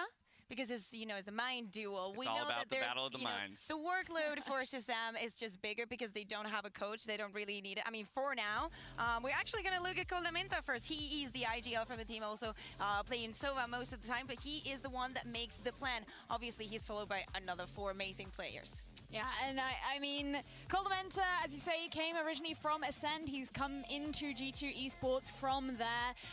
These huge brains, Shazam as well, going up against them. I've heard that Shazam has watched like a cajillion VODs coming into Masters Berlin, as you say. They don't the have a workload, coach, dude. It's amazing, yeah. My eyes would fall out of my skull. If you compare it, knowing that G2 has the manager, the coach, the analyst, they have all this team behind them, plus their brilliant minds. So yeah. I mean, every time I talk to a player on Sentinels, they are never afraid to laud Shazam for how much effort he puts into the prep for the team and how much of a difference maker he is. Let's remind everybody the roster of the team that took home the trophy in Iceland just a couple months ago. It's Sick, it's Dapper, Shazam, Tens, the big pickup, of course, and Zoms to close it out. Let's take a look at the duels here. So it would be Zoms versus Avova, then Tens versus Kelux, Shazam against Colamenta. I think that Sick and Dapper will, you know, as they're more flexible, maybe not Dapper, but Sick is, will be, you know, face more against Mixwell. I feel like, I've been waiting for this match my entire life, I'm not gonna lie. I mean, it's interesting actually because you mentioned Sick there, and I think for me, Sick is going to be one of those players to look at as a difference maker, because when you think of a team like G2 who don't really stick to characteristic agent compositions, they like to change things up. Sick, being one of the most flexible players in this entire game, is going to be the guy who can take on all those different roles and instantly adapt to whatever it is they think G2 can bring out. Well, you brought up the Coldamenta Shazam matchup, so let's look at the Shazam side of that matchup. The IGL 4 Sentinels, the man with all the strats, and he's got a shot to boot. I mean, his stats are pretty good. I would say pretty amazing. I mean, all things considered, the workload is amazing for him. So for him to have an average combat score over 200 says a lot about him. Yeah, I mean, even in the final that they played against 100 Thieves over in NA, there were certain maps where Shazam was just, he was up there. I mean, he and Tens are always side by side, hand in hand. It is a romance that we all love to see. But, and he's rivaling his kind of statistics, even though Tens is pretty much going to be always playing on a duelist, and Shazam a lot of the time is on Sova. I mean, Tens, right? That to me is the difference maker when it comes to the play itself. Everybody's excited to see that move. He even said in the winner's interview on stage in Iceland, "I hope I can stay on this team." It became a reality not too long after that. And so for me, it's all about the growth of this team.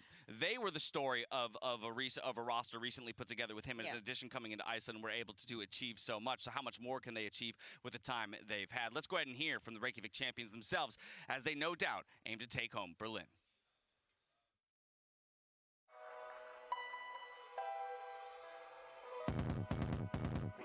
My name's Shazam, and I play for Team Sentinels. Yeah, we feel pretty confident. Feels like Masters 2, we went in there like with a lot to prove, since it was the first time on like international stage, and now like coming in, like we know we're top dogs, so it's a lot more comfortable feeling knowing like some teams weren't as unknown before as they are now. Outside of NA, I think the strongest region's the EU. You know, I watch a lot of the EU region. I think the team's really strong, but I'm still interested in seeing like Korea. I think their region is strong. We just matched up really well against their playstyle. We can't underestimate anyone. Teams went through roster changes. They got a better idea of like how they want to look. Also, just like a better understanding of how we play, since all eyes are on us. We've added like another layer to our gameplay where we won't hopefully be as easy to read, and you know, teams can't necessarily expect what we're gonna do. Chance can't access his abilities, but he has the ability to shoot the classic, and he's shooting the classic, and everyone dies! I definitely think we're the closest team by far. You know, we're not just coworkers or teammates, like we're really good friends. I think that plays a huge role in why we play so well together, is like that like trust and like people fulfilling their roles that they have to. Yeah, my favorite memory from my VCT career is definitely winning Iceland. It's just crazy to win like the first international tournament. There's like no way to describe that feeling. That's definitely by far like a memory I'll hold forever, I'm sure. The like insane amount of like growth with our fan base, like it definitely motivates us. And there's a lot of people like counting on us and like rooting for us, and like the biggest thing is that we don't want to let them down. So like no matter what, like even if we're qualified for champions, like here at Masters, like we don't want to let them down. We want like our fans to know, like, you know, they're rooting for the best team. Like we got them. I know all eyes are on us. I still think NA is the strongest region, even though EU teams are gunning for us. I mean, I feel like the pressure's on you guys. You know what we're capable of, and don't underestimate us.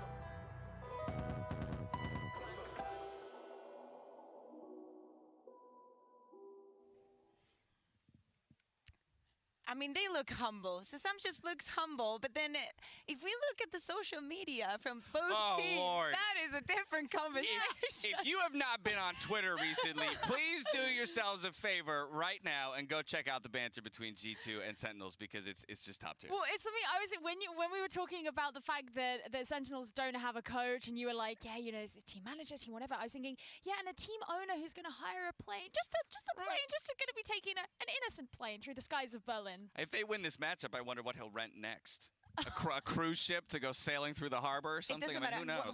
What I really like about this matchup is that we're going to have it twice, so we're actually going to give double the banter. So, I mean... well, no, because if G2 lose this one, it's going to be a plane that just says, sorry, Sentinels. Yeah, no, the banter has been incredible, and I think that, again, the players are going to be feeling that energy when they step on the stage. I have a question for the both of you, though. When you are in G2's seat right now, and you're staring down the possibility of taking down Sentinels, when they didn't drop a map at Reykjavik, where do you even start to cobble together a strategy to take them down here? It's the long run, obviously, for them, but I feel like G2 being the team that probably has changed the most during the last 3 months, testing a lot of different agent compositions and changes within the roster itself. I feel like it comes a lot to the surprise because, I mean, you've used so many things that they don't know what you're going to use next. Look, if I'm G2, I'm not going to judge myself and my abilities against a team that was at an event that I wasn't at. Do you know what I mean? It's like, I'm not going to look to that and be like, oh my God, this is what Sentinels achieved when they were at Reykjavik. That's so I wasn't there. I couldn't prove myself against them there. So I'm just going to worry about this. The game has changed. We spoke with Sean earlier on the first desk that I was here with Sean and Yinsu, and we were talking about how the game has changed. The meta has changed since then. And if I'm G2, I'm also going to worry way more about what I am good at and what I can improve in my own kind of endemic flaws rather than worrying about their stuff, because that's how you get in your own head. That's how you actually start seeing yourself as below that team. I also think that it's true. The game has changed a lot, and I feel like there is not that big of a difference between teams anymore, because just as G2 last year was on top and it became to a point where it wasn't anymore, we were talking yesterday about MV, how they're always third and fourth, but the game keeps going. New metas, new changes, new teams, but they're still in that position. For Sentinels, it's the first position, but it's not going to be that stable forever. I also do have to wonder, in Sentinel's position, how much pressure they're feeling because of the precedent they set. Right? I mean, you're going to maybe start to worry that first time you go down in a map where you hadn't prior. Maybe start second-guessing some of the decisions you've made. And so, to your point, Gio, the note of play your own game, that's what got Sentinels the championship the first time around. That could very well be what gets G2 the championship this time. Well, it's almost like the Vision Strikers effect that we spoke about the other day, where it's like you come in as the team that has all of the expectations on you, and suddenly it's a bit more restrictive. You don't have as much freedom to just kind of allow yourself to do your thing because you're aware of that. That said, just judging by the way that Shazam has spoken and the general attitude that we see from Sentinels, I'm not entirely convinced that they are a team who is feeling tons of pressure right now. I think that one of the things that makes Sentinels so good is their mental fortitude and their own self-assuredness. You know what I mean? And it's not only that. I mean, at some point, they're going to drop a map in this series. I mean, they have to. Just one. Come on. It cannot be that dominant again. Does it have to? I don't know. No. Come on. Especially, they're playing twice against G2. I will believe it when I see it. It was actually written into their contracts, like, you can come to Berlin, but only if you agree to drop a map. We need the story. Yeah, but you were talking about are they still superior? I mean, they have to drop at some point. The pressure, right? About everybody looking, oh my God, it's Sentinels again. They're going to do great. And if they lose a map, people are going to be like, you know, they had to lose at some point. Yeah, every undefeated streak comes to an end at some point. Perhaps it'll be today. We are going to take a moment to head to a quick break. When we come back, we'll be stepping on stage with G2 and Sentinels.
Welcome once again back to the VALORANT Music Hall, where we're gearing up for Sentinels versus G2. Teams are preparing to step on stage, but while they do, we've got a cool little treat for you, a moment for our very own Pansy and Shazam in a series called Decoded to give you some tips. Check it out.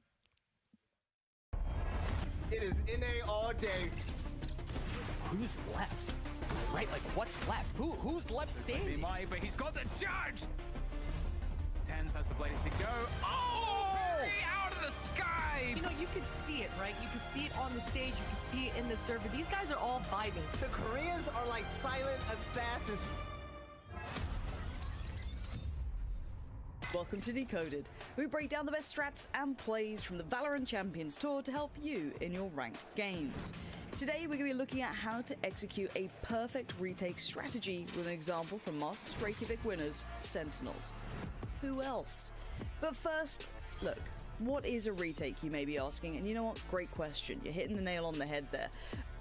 A retake is a play where the defending team manages to regain control of a site and score a defuse after the spike has been planted. It's a popular strategy for defenders to back off of a site when the attackers rush in and play for a retake rather than fighting them immediately.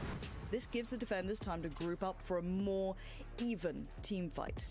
In this particular example from the upper bracket here at Masters Reykjavik, Sentinels met Korea's Newturn Gaming, who had surprised the world with their impressive run so far in the tournament. And if you watch previous episodes of Decoded, you'd be in the know, and you might remember how Newturn are known for their aggressive and coordinated pushes onto the sites. Coming into this match, Sentinels of course knew what to expect and came up with a plan how to counter it.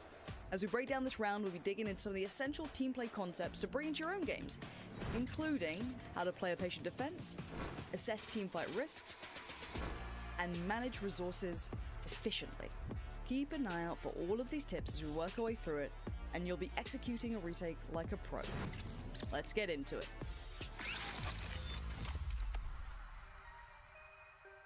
Newturn begin the round with all 5 players stacked outside the A side of the map. Sentinels anticipate this and start setting up for a punish. Newturn push through Zom's smoke and the gravity well at the door of A lobby. Lakia is spotted by Shazam's recon bolt. Right after, Lakia is able to tag Shazam with his own L drone, giving Newturn visibility on his location as he retreats into the A site. Now, Newturn feel like they have enough intel to continue onto the A site. They set up a split push by sending 3 players down A long and 2 players with a spike to short. Sick rotates over to A site to support Shazam, but the other members of Sentinels stay put. Sentinels are careful to not over-rotate too early here, as they've only spotted 1 or 2 members of Newturn at this point. Newturn are now ready to enter the site. Suggest kicks things off by tossing in a paint shell to the corner of A short. Sick mollies the A short entrance in response to keep him out. But it's going to take more than that to slow down Suggest. He bounces over the molly with his blast packs, landing safely onto A site with his showstopper locked and loaded in hand. But Sentinels are nowhere to be found. That's because they've opted for the retake strategy already this round. Rather than risk a 2v5 fight, Sick and Shazam hang back at the defender's spawn, giving control of A site to Newturn while they wait for the rest of the teammates to arrive for a group push. High-level Valorant is all about risk calculation. On the surface, it may seem strange that they're allowing Newturn a free spike plant, but in the bigger picture, that's a smaller price to pay than losing 2 players in an early, unfavorable fight. Now, Newturn get the spike planted and Sentinels group up in spawn. The retake's about to begin, and it's already a 4v5 in favor of Sentinels after Shazam scored a lucky pick by spraying through a smoke. Sentinels kick off their retake by activating a gravity well on top of the spike, attempting to catch whoever planted it. They hook Suggest in, setting up for an easy kill for Sick in heaven. From this position, Sick can't see any more opponents, but his teammates in A tunnel have a read on Allow. He revealed his location in Hell by tossing a smoke from there just a moment ago. They communicate this to Sick, who goes for a crazy play to catch Allow off guard. Sick curves a flash into Hell, drops down immediately, taking Allow out with a headshot. However, Allow manages to take Dapper down with him in the scramble. Sentinels aren't concerned though, as they still have 2 players over Newturn. Now, we've seen it happen on our end, but let's check in with Shazam to hear what was going through his head during this play. Zoms immediately uses his Astra ult to cut off the chokes of the site. So they have to get the bomb down, and now they have to decide if they're going to sit in empty corners of the site or if people are going to play outside the site. It kind of like splits them off, and the retake is set up immediately. Everyone rotates in. I leave Heaven to set up a recon dart, scan who's on site, Zoms has a gravity wall on default that gets Sika kill, and then he usually flashes out of heaven. And now the recon dart's cleared every corner of sight. Thick gets the kill under heaven. But we know the remaining two have to be outside of the site because they were behind Astra's ultimate. It's just like protocol to follow for these retakes. And it was good on me and Stick to recognize that, you know, they're committing to A site. You need to give up control and play retake in that scenario. You shouldn't try to go for a kill and lose man disadvantage, because as you can see, like, everyone's utility matters for this retake. So you can't be like half trying to hold the site and like half committed to the retake. Like, we fully just left the site, and that's how the round played out for us. The remaining new turn players Solo and Lakia split off earlier to check for lurkers. They now hold their defensive positions and wait for Sentinels to approach. Zoms and Shazam locate Solo and swing the corner together to increase their chances of winning the fight. Solo dies to the hands of Zoms, but he's able to take Shazam out with him. The decision to peek this corner as a pair is another great example of Sentinel's resource management and awareness. While they could have gone for a 1v1, they knew that sending two players would increase their chance of eliminating him, even if it meant training one player. In their current position of a man advantage, trading is extremely valuable as it decreases Newturn's potential to make a comeback while maintaining their overall lead. When attempting a retake, always be aware of what resources you have over your opponents and how you can spend those resources to maintain an advantage.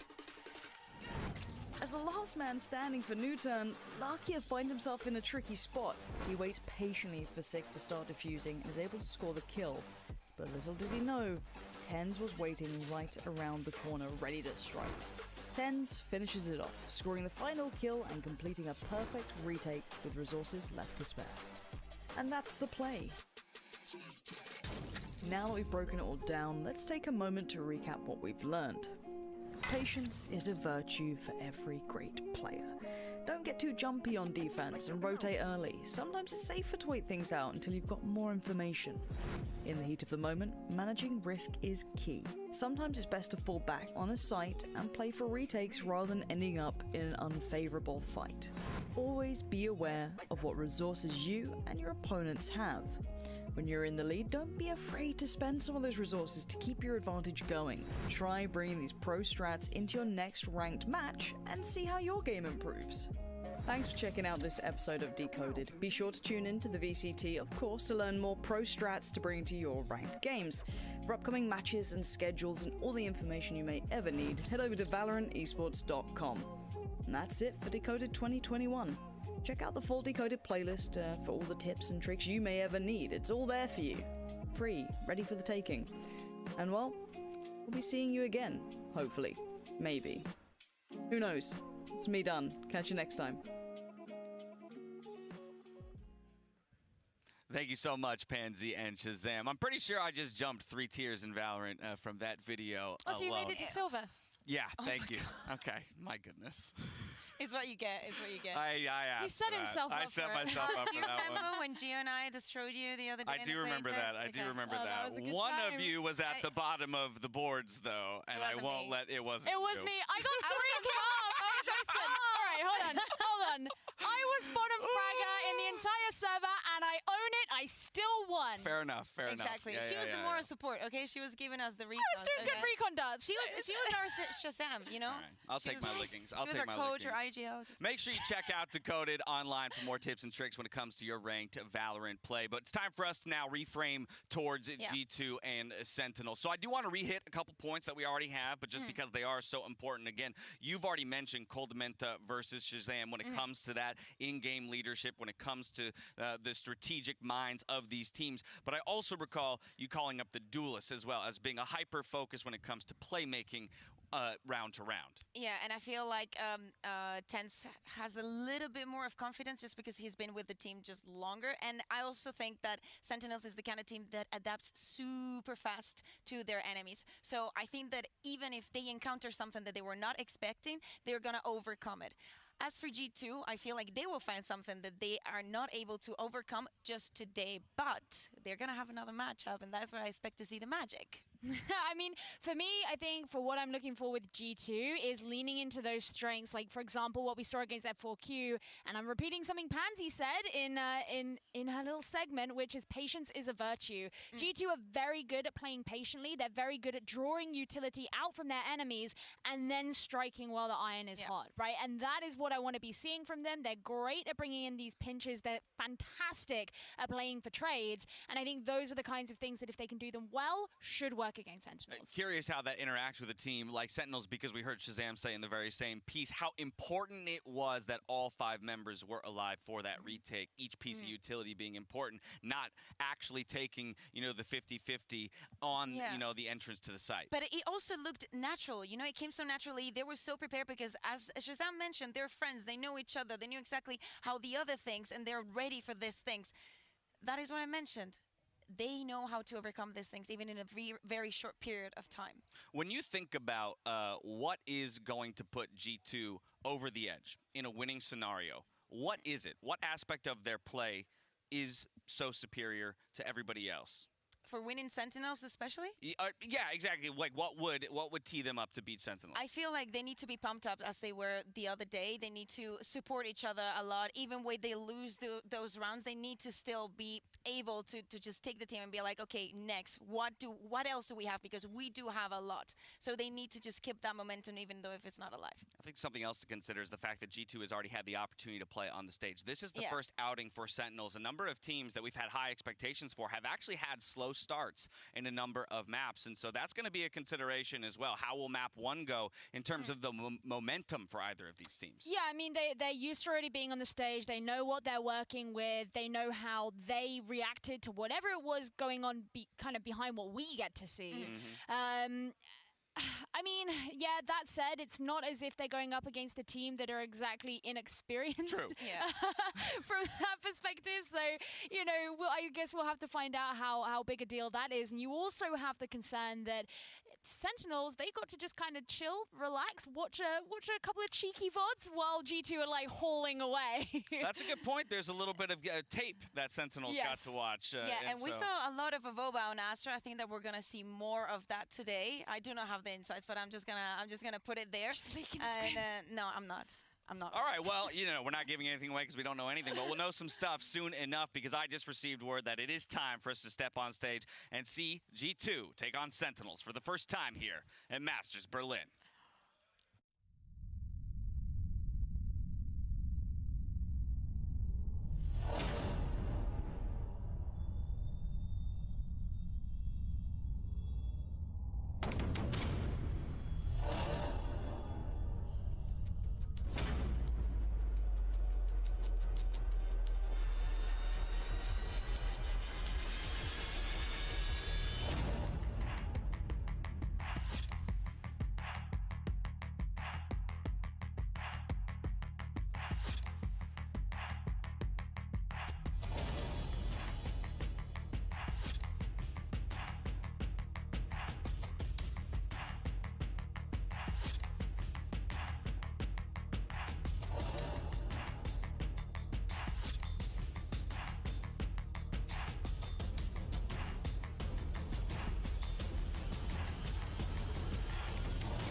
Loving the energy out of the G2 squad, and Kukuka, that's exactly what you said they would need here coming into this series. It's the energy, got smiles on the faces, so sky's the limit here. Yeah.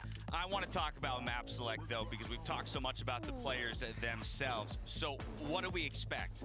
Where do you want to go? I know where they don't want to go. I do not expect G2 to want to go to Breeze. Just because I don't feel like they are exactly comfortable on that map, and I feel that it's a good map for Sentinels, even though they might not play like the most usual comps. And I also feel like Sentinels would be kind of weird if they wanted to play Ascent against G2, even though the results have not been the best lately. I still feel like it's a pretty strong map for them. For me, what I would like to see is G2 get to go to Icebox, because when they played against F4Q, that was the map they had banned against them, but I feel like it's a map that G2 are very strong at. They feel very comfortable there. So I think if you're them, you would like to go there. All right, well, it'll be Sentinels that gets to choose 2 of the 3 maps in this map select. Then the first one has to be split. Yeah? Because G2 has only played it once. They were pretty consistent on the defense and yada yada, but I mean, only one. We expect changes, we expect to shine, and G2 expected Sentinels to pick that map. All right, we're diving straight into your prime game. Okay. Map select here. Waiting for the bans first, but as the 2 of you predicted, Breeze and Ascent, we'll see if that holds true here in just a moment. I mean, I have the Ascent one pretty sure. Maybe I doubt a little bit on the Breeze one from G2, but yeah. I'm still really waiting for that Breeze play. I just want to see the map here. One we time. haven't This probably got to isn't the see series it. for it, I agree, but I would love to see I know, it. it's just too high stakes. I hate Breeze. But I think there is that, you know. You hate Breeze? I hate Breeze. Don't worry, I hate Split, so... You hate Split? Yes, I'm a Sofa player. I love Split. I love Split. Oh my god. Okay. Kuka and I just became best friends over Split. Ascent is out, though, so correct on the prediction there. Sentinels has no desire. That was the obvious one, Go I to would say. Ascent. Okay. We'll see what follows here. It's Breeze to follow. So Split still in. 2 for 2 right now. It should be the first pick if I'm not in the wrong, and Sentinels gets to pick their first map because of what I said. It's not only that, I feel like Sentinels have gotten so okay. Thank you very much, Sentinels. Nice. That's what we like to see. Sentinels don't like me then. Okay, I see how it is. They have swapped Dapper from to Killjoy, and I feel like they're so strong on the defense. Also, you know, it feels like it's the right thing to do, but we don't know what G2 has prepared for this map.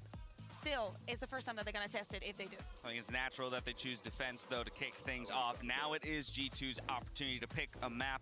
We were saying it's got to be Icebox. That's where they've had success before. We'll see if they agree with us, though. Yeah, what are your options? Because they lost combined against F4Q that showed like a weak face of them. Okay, you were in the right. Yeah, I feel like this was a must. I feel like this is one of those maps where G2 will really have the opportunity to play into their own play style. And talking about how, you know, what they have to do to go up against Sentinels, to have the chance to win against them, I think the key is to not allow Sentinels to draw them out of their comfort zone. And Icebox is one of those maps where I can see G2 actually feeling more anchored. And it's a lovely map to see a Jet duel. That is what we're here for. We have to wait until map 2. Maybe not really. I feel like for G2, it's kind of like a coin flip. I mean, to me, Icebox all the time is always like a coin flip. But I would say it's a shaky map for Sentinel, so it's a good battlefield for them. Well, Haven will be our 3rd and final map if we make it there. This is my favorite map from Sentinel. Look, Sentinels went 13-6 against 100 Thieves on here. Sick on the Phoenix. I feel like this is one of those only teams you're really going to see Phoenix get played substantially. Sick on the Phoenix on this map is sick. I mean, it's absolutely was so much fun to watch. And I think that if we do get to a map 3, G2 will be feeling the heat there. Oh, please, Lord, let us get to map 3. Oh, I know. Actually, that was the decoded that we saw. I really like also the fact that they have changed Dapper to the Killjoy there. It gives them a lot more of ground control, I would feel. And we're going into the big map. But please, G2, take us to map 3. Yep, well, again, it starts on Split, so we'll see if they can get anything done there. Well, of course, we expect Sentinels to be the favored team on that map, a favorite of theirs. Let's start talking about agents. Kukuki, you already tipped your cap to the fact that they have swapped Dapper most recently from the Cypher. Sorry, it was the other way around. Other way around, from KJ over to the Cypher. Yeah, this happens. And it's not only that, they've also swapped the race for the Reyna, even more looking for the duels. We mentioned G2 is very good at trading. Is that going to pay off against such a strong Reyna? We'll see. Yeah, that's definitely one to wait and find out. Yeah, it's usually the Astra, Cypher, Jet, Reyna, and Sage that they've been going for most recently. Split is Sentinel's 3rd most played map, so definitely one that they're going to be feeling comfortable on.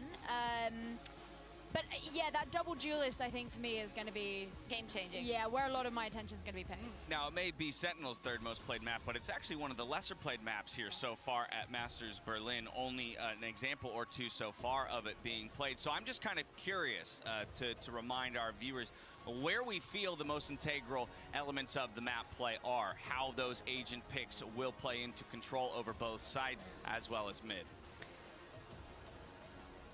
Yeah, I feel like here, if Sentinels just keep playing with the Astra that gives them a lot of ground control. I would really like Zoms there. I am expecting that change from Avova also into jumping in the Astra. We saw it yesterday on Haven. That is something that I want to see again as well. Yeah, I mean, I've said a couple of times on the desk over the course of the last few days, I'm not a fan of the fact that EU typically have been less hot on the Astra. Yes, the nerf. Yeah, there we go. There we go. I haven't been a fan of the fact that EU in stage 3 have been more in the Omen camp than the Astra camp, and it's been really nice recently to see them start to, you know, entertain it. Yeah, but we're more like double controller instead of double duelist. I really like it. I mean, if we saw a Viper here as well, I'd die. Well, we've got a Viper on this side of Sentinels. Yeah, Dapper is not going to be playing a Cypher or a KJ in this instance. He's going oh my god, I'm dying. I love it. Oh yeah. god, this is so good from Sentinels. I love it. This is I'm a fan. I'm missing some maybe flashes, but I get it that they love the double duelist. Oh come on, it's Tens. Do they need flashes? Like Tens, he just needs to use his leer. That's it. They're sorted, mate. You're gonna win all the peaks anyway. Yeah, who needs a flash? Either way, the energy in this building right now is electric. I know the players and the teams are feeling it. The agents are locked in. The map is prepped. Our casters, Pansy and Hypoc, are ready to go. Let's head up to them now to head into map 1. You are not wrong at all, Dash. This atmosphere in here coming in today, it's been palpable. The thought of this matchup, all the talk before it, all the gusto given out, but it's all about what's about to happen on the server. Now, Agent Select alone has caught your attention. It has, yeah. And I think some of the key things we're talking about, obviously, where Sentinels excel really in terms of that mid-round kind of those audible calls and being able to pivot back to wherever else they're able to find an opening. Avova switching onto the Astra here, which is something previously they've dabbled with, but on particular on Split, it would typically be an Omen. I think that's going to be a key component to look at for G2. Again, you know, there's a couple of other changes here. Kellogg's back on the Jet. Previously, we saw him dabble with the Reyna and also Coldament on the Killjoy. So, couple of changes here. We've got to question the prep behind that, Lauren. We do, and of course we've seen the Viper as well. Definitely caught the attention of the desk, so no need to linger on it, because we are into the game.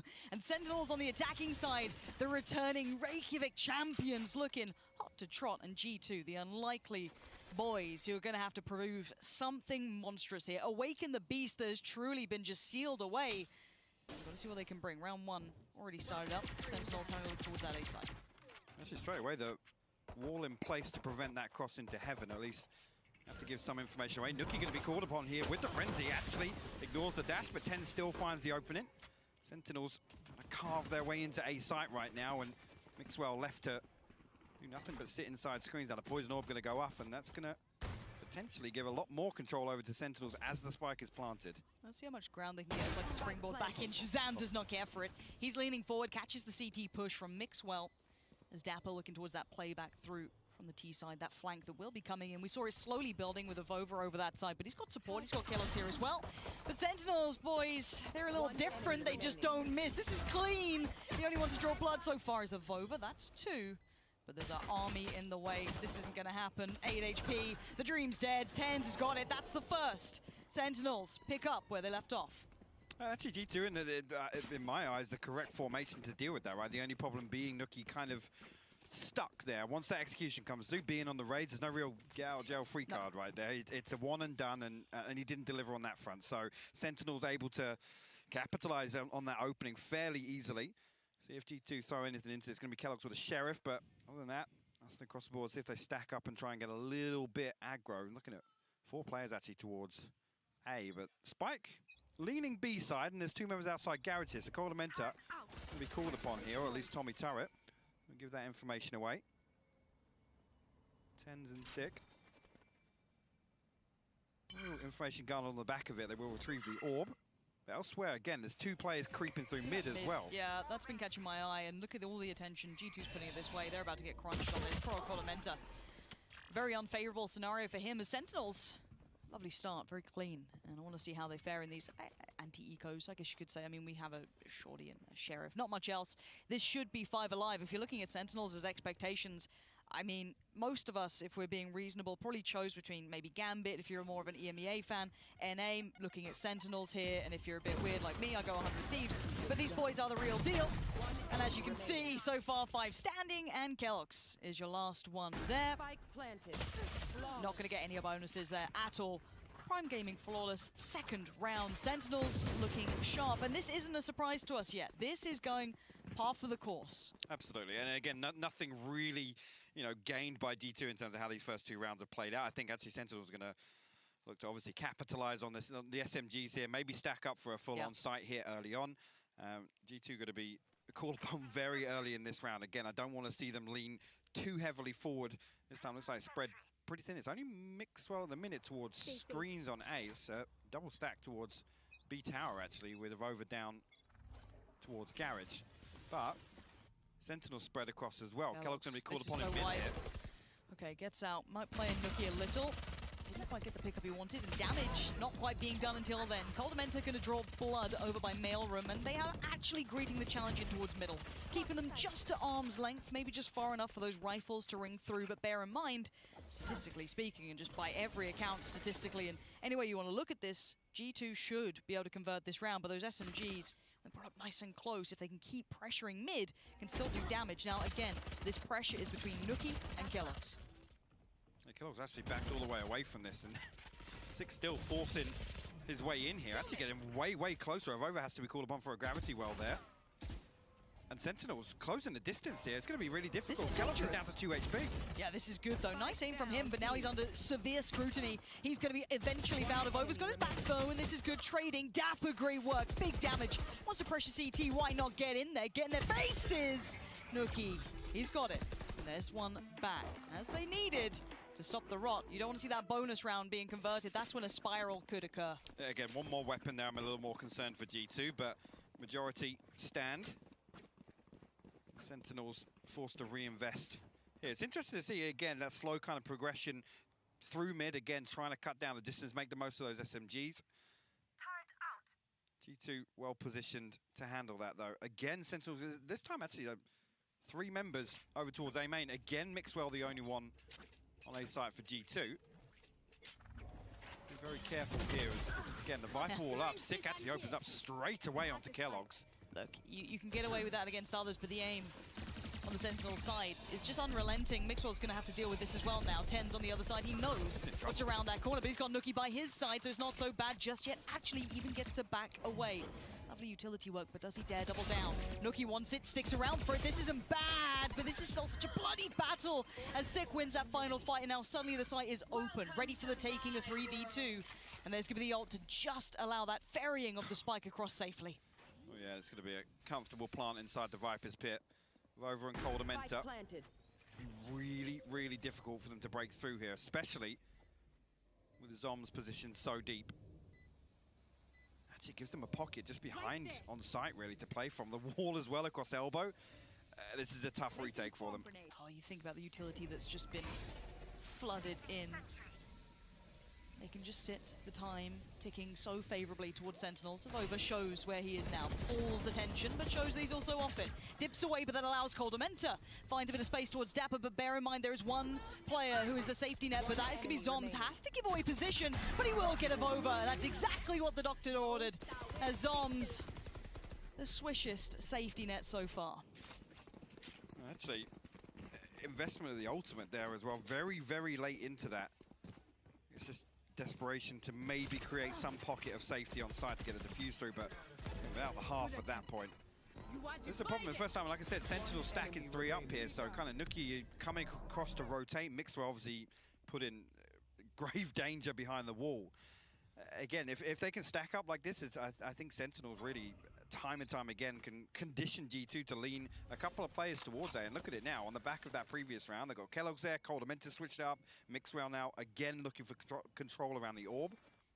So Nookie put in a position where he'll have a lot of pressure if he tries to even stop this cross into Mail. This round again, G2 have a couple of bits and pieces, Mixwell and Nookie.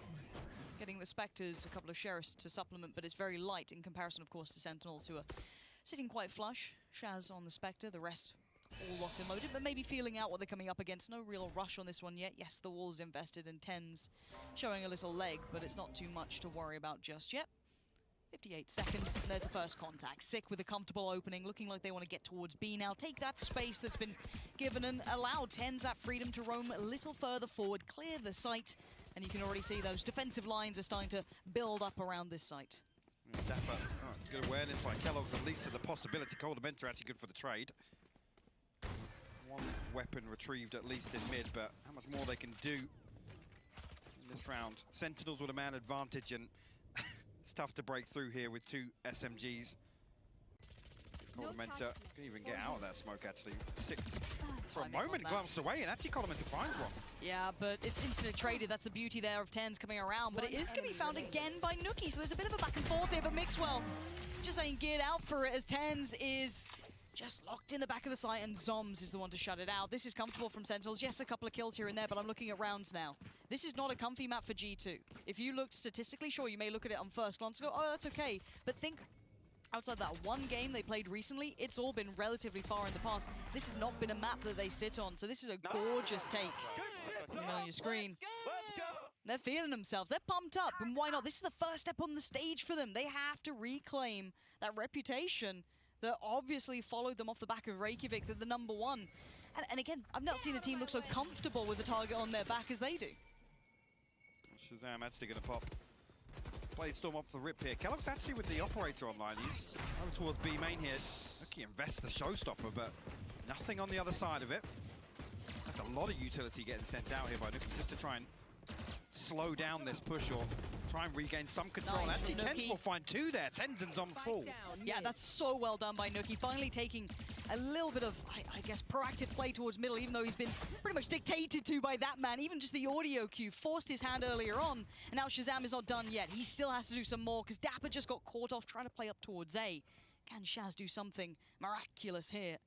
Knives out. It's time to go. Has to find the player just around that corner. He knows what he's got to do.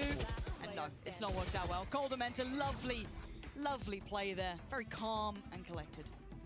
The problem here, again, Dapper, we've seen him in another situation. BENTAR this time around waiting there. Obviously, anticipating that lurk. That's going to be the big problem for G2. If they can actually spread thin enough where they can greet this presence in mid, they can maintain control and look to Kellogg's on the operator to do that towards B garage at least. But Dapper is going to be a constant threat throughout this half. And actually, Sentinels now. Sheriff's across the border. Stinger. Inside of Dapper. We went real Australian on that. Stinger. Bit sharky. Bit sharky out here today. But we'll see what it looks like. This is a... I mean, we've got 4 Sheriffs. So a little bit of a Shiko here. Yeah, maybe they can punish these closer angles. But G2 well aware, of course, of the economy. Maybe not the Stinger. So going to have to respect that. And it's a little deeper. Make it hard work. The Sentinels do at least get a little bit of ground gain towards that A site. But BENTAR still just happy to sit back. Spam away. Not too many worries just yet. How much room is Shaz going to be given here? That's what makes me nervous.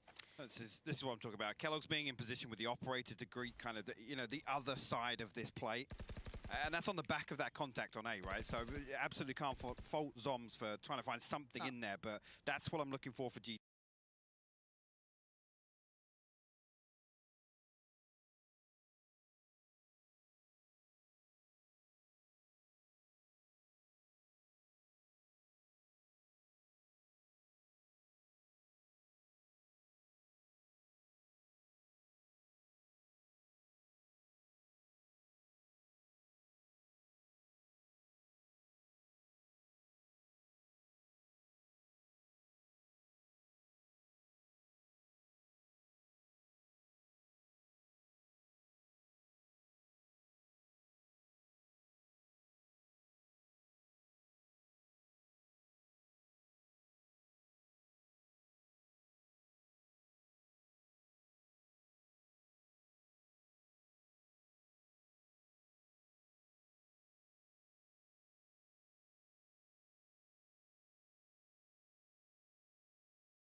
They have come in on the attack side every time. What pistol rounds have looked like, whether they're aggressive, whether they're flanking. 100 Thieves getting a little bit better read on it. Asuna with the snap. Good thing he was in the range before they played. Yeah, good thing.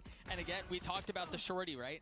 And how like impactful it could have been. He did get his. He got one on the way out, but you highlighted Nitro's utilization of his gravity wells. So good. 2 key moments, right? The first one didn't lead to kills, but it led to a denial of space. The second one did, and that provided so much bang for buck. Let's see how they play this. Stars set up Caterpillar on the way into A to make things quite difficult for the side of Gambit if they do decide to engage. You can see Nitro hanging out by screens as good space is being taken in mid, and that's about all they need until Asuna fires back. It was another one. It was another gravity well that Asuna swung off of and was able to get a kill, and yes, Gambit don't. We saw Ethan able to use a little bit of that Astra smoke for assistance, and now realizes they've got some trickery going on around them, and they back up to regain composure. Gambit should be able to get, I was going to say they should be able to get some presence towards A for free, and then they do, so they are able to get onto site. They don't have Heaven control, though. Chronicle gets a spike down. Given the distance of that and the weapons that you've got working on for 100 Thieves, you want to get in their face, right? You've got Spectres, you want to take that fight, put it in their laps, and remove the benefit that the Sheriff has as far as distance goes over the Spectre. Flash out, Shados out too. Chronicle's left alone, he gets cleaned up. He goes good for 2, Nitro gets a defuse, 100 Thieves get to 2. Not too much damage done for the Thieves. Asuna's going to be focused 2 away from his ult point now, which will be a big focus for them to keep controlling some of these rounds. And we'll see maybe a few Phantoms or Vandals coming in for 100 Thieves as they bonus in. We'll see what Gambit can bring out this round to see if they can start their aggression from the attack side here. This is the first time they've really been snuffed out at the start of a map. And we'll see if 100 Thieves can keep this going. Yeah, Rib, I think you make a really good point there. The last 2 maps have been Gambit early on. Gambit look good. Gambit get a lead. Yeah. They've got money. They've got like a huge gap as far as rounds go. But this is really the first time that we see something cooking for 100 Thieves. And look at the play here. 3,900. You see 15 spent there for Ethan. But they're just going Sheriff armor. They're looking at the forward round, saying it's all right if we lose this bonus. We're not going to buy too hard, so we can get more consecutive buys later. Middle space cleared out. Steel gets pushed back. Defo's going hunting. The dash in controls Heaven. Waiting for a flash, so you see him just turn in real quick. They're expecting everything. So many things they process, these duelists, as they dive in and have to dodge around each bit of environmental utility. And now, Asuna on the flank. He's in a great spot. They're going to try to work in towards B. Asuna's on the flank. There he is. 1, 2. No, not able to get a third. The Vandal from Shados is able to take care of him, but they try to get on despite. He goes flanking around. Nats was in his face. Nats good for a second. He still has to get the spike down, though. Nitro in that 1v2. He's flanking around. And remember, this is a Spectre, right? He's only got a Spectre going into a Vandal and a Phantom. He's been so good on Astra up until this point. Now, mind you, it's only been 3 rounds, but he's been pretty damn good up until this point. But can he do it again? Can he break the economy of Gambit? No, he cannot. 100 Thieves drop the round. Gambit, they're in a better pod. Asuna with that defuse gets his ult this round, but Gambit says, no, we'll take the win overall. They're going to be feeling very good about that. They did not fall to the bonus 100 Thieves. We heard Gambit down on the stage cheering it out right there. Nats with a few pivotal kills here before he was able to get the spike down. And Gambit's definitely got the momentum to keep this going if you were questioning. All right, now, how did Gambit respond, right? You won that round. You were supposed to win that round. They've tried working the middle of the map a lot, right? They've used it Sky Util, but 100 Thieves are doing the same. This is now the second time that they lean heavy in aggression and right off the bat to farm those ult orbs to get Ethan one step closer to that Seekers. 3 ultimates as well on deck for Gambit here. Defo found a Sheriff shot, and mid's always a place you can get a little bit of aggression towards. See Steel here using a bit of timing around 1 minute and 20 seconds to see if anybody had creeped up mid. The answer is yes. Is it a double drop? Getting antsy. Flash onto the burn. Shados is able to get 2 though onto shit. Huge. Yeah, I mean, they still have control of mid there, right? Like numbers in favor of Gambit. They're going to get the Seekers out too. out of Shados, and that's going to give him so much room to work with. I mean, the thing, like Gambit, they almost have too many options right now, right? Like, Spike's going to have to rotate all the way back to B. You've got presence that way from Shados and from Redgar. But that's it for now. Was that a pullback? I think Nitro actually just fired those stars, and actually, sorry, that was Redgar to make sure the site was going to be clear, and then he got one back. You can see it as a smoke there. Nats peeking slowly. Sial! Great aim as he takes down Ethan. And that is going to be the uplink to make sure they know exactly where the rest of 100 Thieves are. Remaining members of 100 Thieves now, I mean, they've got some trouble in front of them. They haven't gotten onto the site, though. The spike isn't down yet, but they should be able to do so.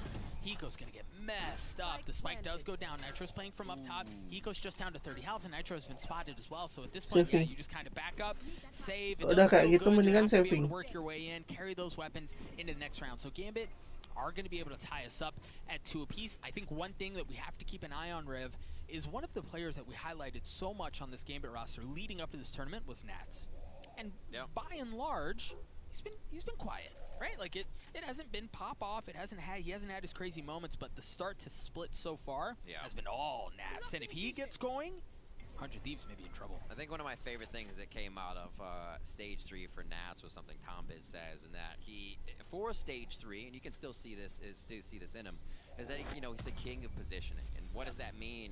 He kind of described it as putting yourself in a spot where your opponent's going to have to do something incredible to take you out. And I absolutely love that. You do see that play style in Nats and how strong he is. Shados as well, just absolutely obliterating what should have been a 1v1 trade. That's what makes Gambit special. When you see them turn a corner and they continuously wow you with these 2 frags that should only be a quick trade. It's a lot what brought him through the first map and the first half of Icebox. Here all tied up at round 5. Let's see how we get into this one. It's going to be a bit of an eco for 100 Thieves. A bit of an eco, but do they change their approach, right? Like, it's a slight difference. A heavy presence A the last couple of rounds. This time they're working mid. Asuna gets a Blade Storm online, but Ethan's already been popped. No advantage that way. Just try to continue to work the middle of the map. And again, as you mentioned in the previous round, Riv, Gambit have been working mid, right? Like, they've been able to get some space. They've been able to work their way up, and the kills have been traded, yes. Ouch. That has not been safe, though. Great trade. This is what they look for. Chronicle going to Viper bite down, and it looks like they control A a bit as the team starts to rotate all the way back over. Spike's going to get picked up here by Redgar, I believe, on the way in. Nitro has a weapon upgrade. Oh, but Defo swipes to it. Defo's in trouble. Chronicle able to clean up Steel. Asuna cleans up Defo. Wow. Chronicle good for 3. Asuna goes up top. Asuna's not going to get anything with that Blade Storm as Redgar pulls him out of the sky to give Gambit the lead. Chronicle waking up a little bit. He's definitely one of the ones you can see with the frags coming through. They consider him a bit of the soul of the team. He loves to be playing a variety of champions. Here we see Chronicle on the Viper, and he is absolutely holding it down.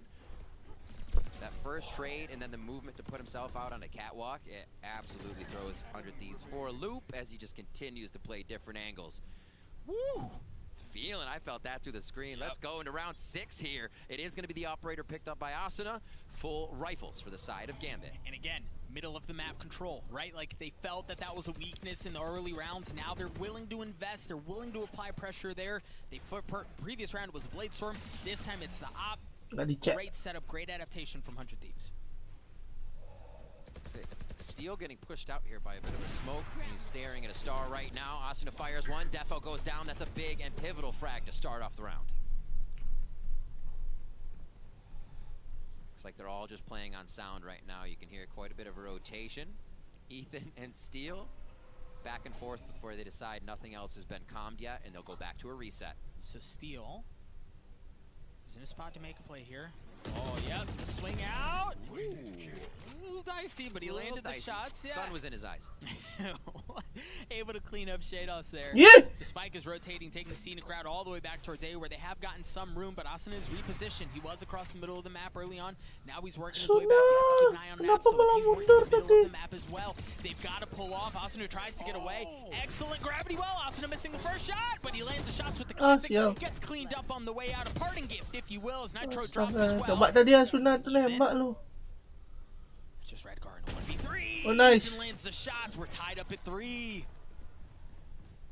It does not seem the same for both teams. There's definitely wear and tear that happens after 3 maps, and it's getting a little bit sloppier on the takes, on the angle checks, and what utility is still being used to take these sites. Both teams gaining advantage off of bits here and there. A great play with the 0 point into Asuna's first op shot there. Steel bringing the recoil back down after the calibration shots come out. And they are able to capitalize on that round once again. Like you said, tied up at 3-3. Very much still in either team's hands here as we're on our 3rd map of split. Life around both ways. Cosmic Bat's coming out early, and it's all a ruse, right? Like, they're gonna make presence towards A. They draw out the Seekers, but look at where the spike's headed. And it's smart. I mean, Hiko kind of wise to what's going on, right? They're gonna invest that. He's still leaning that way. They're starting to pull off. The knife doesn't tag anyone, so they know there's no presence towards A. Deep Viper's Pit coming out from Chronicle. Look at that. That's covering half spawn. I love these mind games right now. Abilities across the map. 100 Thieves finally figuring out what is the true execution, and they'll try the retake on B. And they have no presence in Garage, right? So Gambit are going to be able to huddle back. They still have control of a defender spawn. They have control of Garage as well. They just have so much presence, and that forces 100 Thieves into a position where they're going to have to fight their way through what's going on. Chronicle, oh my gosh, the swing from Ethan! But Defo's Judge, of all things, gets the kill on his Steel. Nat's playing around. No, he's going to get cleaned up. Redguard in a 1v3. Ethan on the defuse. He at least gets it to half. Oh, the tap is there! Redguard, he's going to have to push it. Nitro has the stick, and Nitro wins the round. Oh my gosh! I cannot believe how close these rounds are just coming down to the 1v1s, but they're instant. Like I said before, we're not seeing as many of the trades, as many as the capitalizations off of 2 frags and 3 frags. It is up to everyone in this game. You can't give an inch. And it is awesome to see all 5 performing for both teams here. Another round coming up. Redguard, absolute stellar play in this round. Hides himself, but cannot get the final shot on a healthy Nitro. Crispy, bro, crispy. Yeah, and from both sides. And really from Gambit, like they just... I could talk about that round for a really long time, but we have entered the 8th round. It's still good weapons the majority of the way. Chronicle, the one exception is he's got nothing but a Bulldog. Defo on light armor, but you see the op in the hands of Asuna holding down Garage, and there is going to be a bit of a peek. Ooh! Look at Hiko threw his ult down mid. They 0 pointed immediately to make sure nobody can even walk into Hiko's ult. He owns that area now. Full agency as well as an Astra Star if he does have any trouble. Well, and so the interesting thing is, like, early on in rounds, Gambit have worked mid, but that hasn't been a rotation point for them, right? Like, think about how they've had to flip the map. They've gone through spawn. They haven't really worked mid a ton. So this is valuable early on, but I just question how much room you're going to get in the mid-round calls, in the late-round calls. And look, now, they know that the Viper's Pit is obviously there, but honestly, it's no different from how they've rotated from B to A and vice versa. Fake from B. You can see Redguard throwing smokes down, pushing back Asuna to find a different position, and he's going to get Asuna pushed all the way back. Do they decide to go on A now? Because 100 Thieves has not bit to a rotation. Oh! Redguard's able to land the shots onto Asuna. Ethan's going to get cleaned up as well. Damn, Nitro going to have to anchor down the site. Nitro good for 2, buys time, but Chronicle trades him out. Hiko up top in heaven. Steel's going to be playing around as well. Hiko cleans that up. Steel's going to be flanking around. So the spike is down. This is a brutal spot for Redguard. He's got the op that he picked up off of Asuna. He's going to trade it out. My gosh, he's going for the win. He's going to drop down, waiting to see where he can find. Steel's playing off site. The flash is there, but he flashed Hiko as well. Drops things down to a 1v1 with 4 seconds, but is he going to have enough time? That's going to be just around the corner. He does get the spike down. Redguard, he's got util. Surely he's got the Cosmic Divide too, but surely he doesn't use it in this instance. You're right, no armor. Steel. Waiting for time! Steel wins the shots for 100 Thieves. Knife's edge, Riv. Knife's edge. Every one of these rounds could honestly go either way.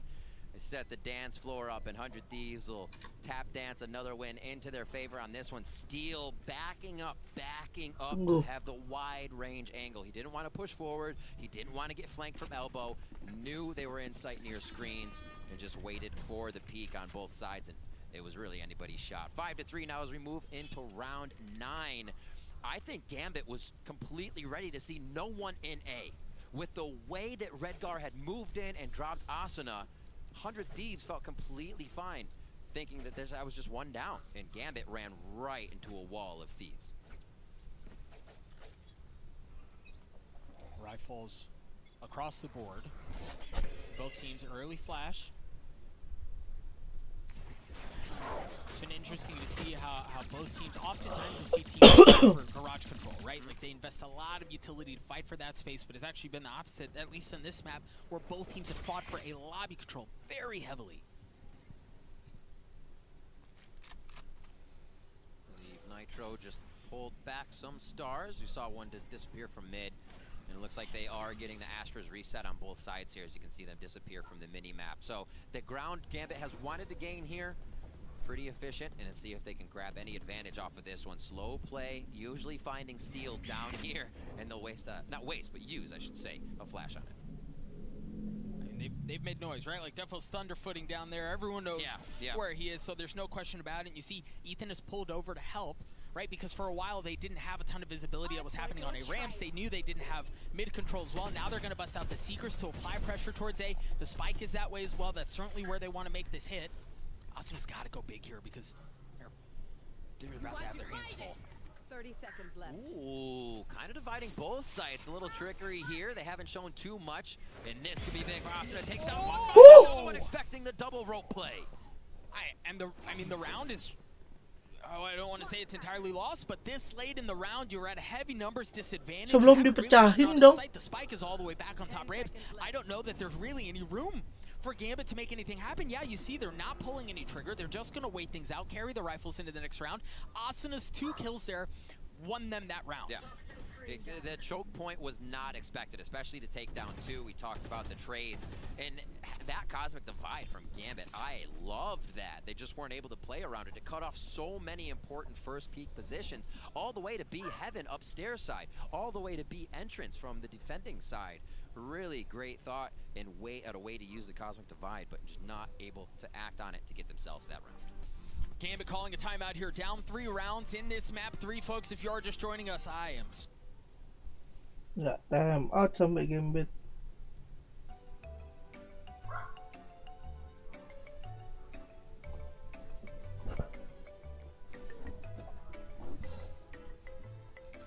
$100 thief.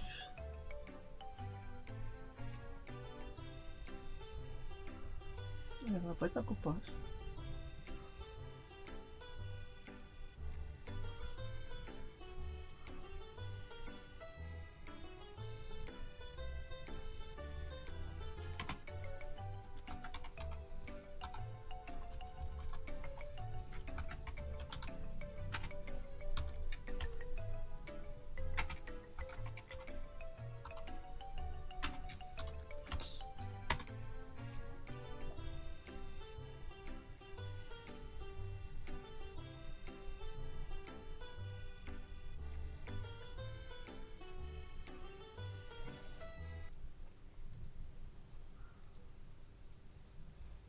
They get punched in the mouth. How do they respond? They respond fine.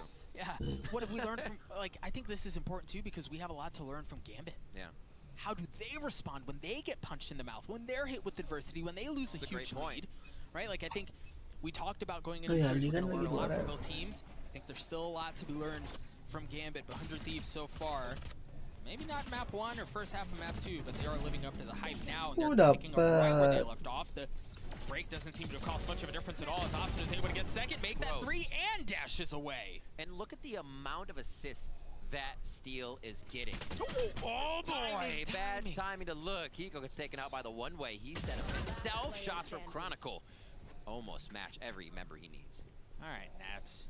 I hear you're pretty freaking good at this game. You find yourself in a 1v3. Spike, nowhere near you, but he should be able to pick that up. Yeah. And he's got all day. He could pitch a tent, think twice about it, 3 times about it, read a book, and then decide where he wants to exec on the site. One thing working in his favor is he does not have to see anybody until he's quite deep, which gives him 1v1 angles to work off of. Oh wow. Now 0 point comes out. He is 1 point away from having the neural theft, right? So get that online. All right, never mind. Insta-turn. We it's tried. Like, wait, let's check that side. Yeah. Let's try. We tried building a world in What If. There was just nothing doing there, and I think as we were talking about in the break for 100 Thieves, it seems to continue to pile on. Asuna popping off with 3, their control across the middle of the map. It's been excellent. And looking back, as I was mentioning before, we saw the frags keep coming in about Steel and what KO brings to that table. We talked about it the first time we saw them play. 0 poinnya bisa dipecahin. KO brings Steel's assist average through the roof. The knowledge he provides. He just got 2 or 3 assists there for Asuna. I think Asuna cleaned up the last one. But that's also Nitro for Ethan. Nitro and Steel have been putting up so many assists to get those kills. Asuna, my gosh, the balls on that guy to go in that deep with the Blade Storm. Nitro, the anchor, picks it up as well as he gets 2. Shados is left alone in a 1v3. It was a hot and heavy call coming out from 100 Thieves. They felt the pressure coming in from Gambit, and they punch right back. What a quick round. Main cepat Really dong set dia the views sekarang. on that one, showing Gambit a little bit differently how to play defense with attack for one round. It kind of spicing it up, changing the variety, and making sure Gambit really isn't feeling comfortable with the space they can take.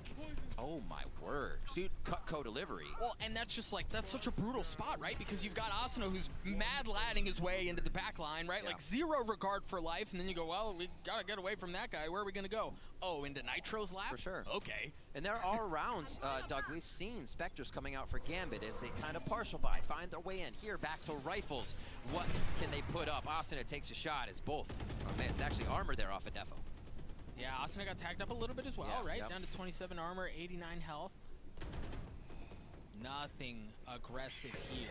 I mean, a good bit of trading of util, but Asuna! Oh, dapat Asuna satu gets aja. another one! Shados trades him out, but the damage has been done mid. That's not a safe space. Steel's able to recontrol that area of the map. The spike is still back in spawn, so you know they're not fully confident on where Gambit want to go. And now Seekers come out. Well, this is one of those rounds where Gambit shots are on fire. They've already dinked 2. Little rope game from Nasty Steel as they head down in, and he's going to rip off the null command and see what he can find as he moves around. Freaking Mission Impossible impersonation we've got going on here again. You mentioned the ult, denying any sort of anything, and for Gambit, as is customary for them, just wait, right? Like wait things out. Ah! Cleans that up. There is an op down there. It's not being picked up. 3v3, looks like they're trying to block off at least one angle so they know exactly what they're looking at when they get into the site. Ethan is low, but Ethan is in a spot to make an impact play. Discipline corner, you gotta check that box! So Ethan's able to get 1 Nitro again. The anchor back side gets 1 to trade it out. Nggak dicek Hiko and dong! Shados, and Hiko wins it again. A 9-3 half Yang for 100 tadi! Thieves. Just on top of Hello, it, buddy. right there behind each other. Dah. The angles they're trying to frag from are just so covered by everything they need. You saw one go Nggak down, Hiko dicek trade, dong. Hiko went down, there was another trade from Nitro. It is so methodical right now from 100 Thieves. Gambit. Fix malu tuh Gambit. Oh, dog, Mana they have Gambit to, satu right? tuh. Because how many the thing is, how many leases on life are both of these teams going to get, right? Like, how many times are we going to count either both of these teams out just to have them come right back? For 100 Thieves, this is a different team, right? Like, this is not the same Thieves. team that we saw on Icebox, not at least the first half, not the same team that we saw on Ascent, and you could make the exact same argument for Gambit. This is not the same Gambit we saw. It's not, but we are kind of hovering around the same amount of rounds. If 100 Thieves grab a few and Gambit runs it, we get a repeat of last map just on that flip side. On the flip side, speaking of flip sides, we've dropped Sean and we've upgraded to Bala, who's going to break down what he saw in the first half. Bala, baby, she's all yours. I don't know if it's an upgrade. Sean, I think, got a little scared after he saw that first half on Icebox, so he's feeling a little down. Ini 2 menit. Bang Aldi.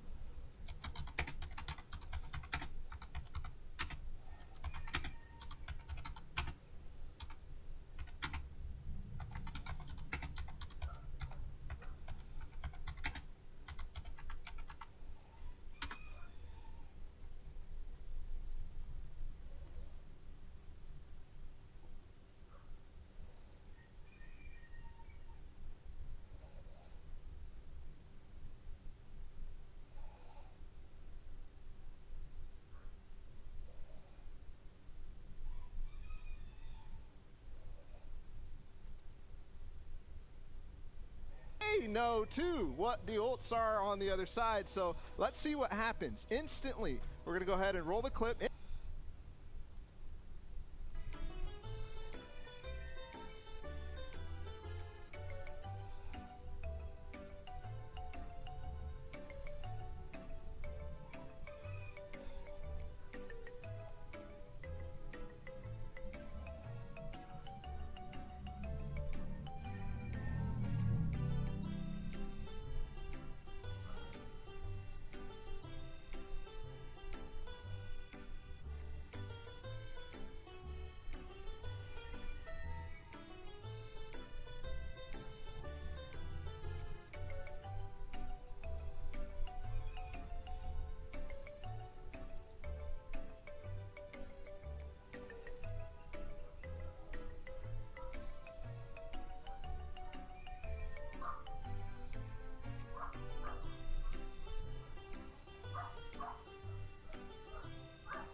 How well 100 Thieves have adapted, how they're reading Gambit so well. It's just night and day differences. And it's hard to, you could watch 100 Thieves kind of reel and what they're doing, but it's hard to know when that experience for them is kicking in, what to do about it. Asuna coming up with amazing shots so far to make things happen. It's a lot of what we saw, again, Gambit doing. Confident open shots, starting the round, and it just makes the other team look discombobulated right off the bat as they reposition, get back into utility spots where they can get information.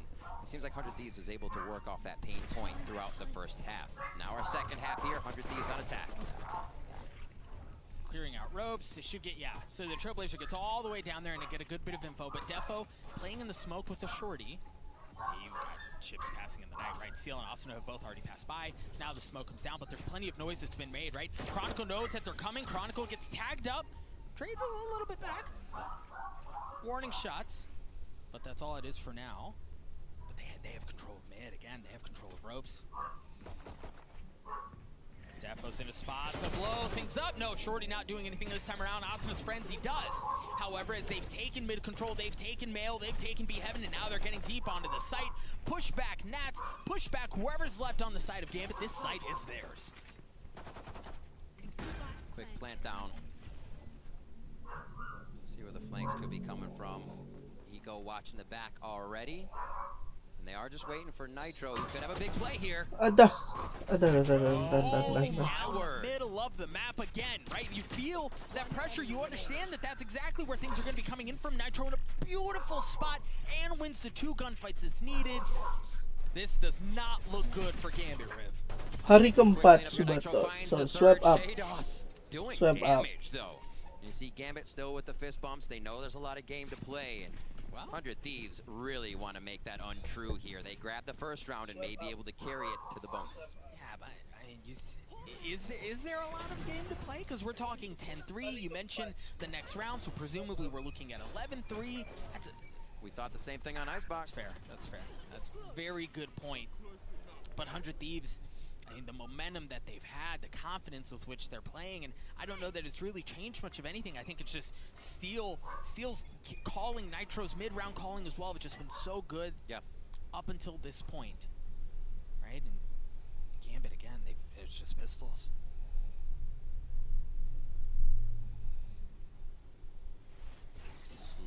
Slow. Okay, Trailblazer first. Oh, what a shot. Chronicle, very unexpected. A nice double up from Gambit here on A ramp. Arsenal's cleared out, and now 100 Thieves have to think twice about whether they want to go A, because they haven't gained really any ground that way.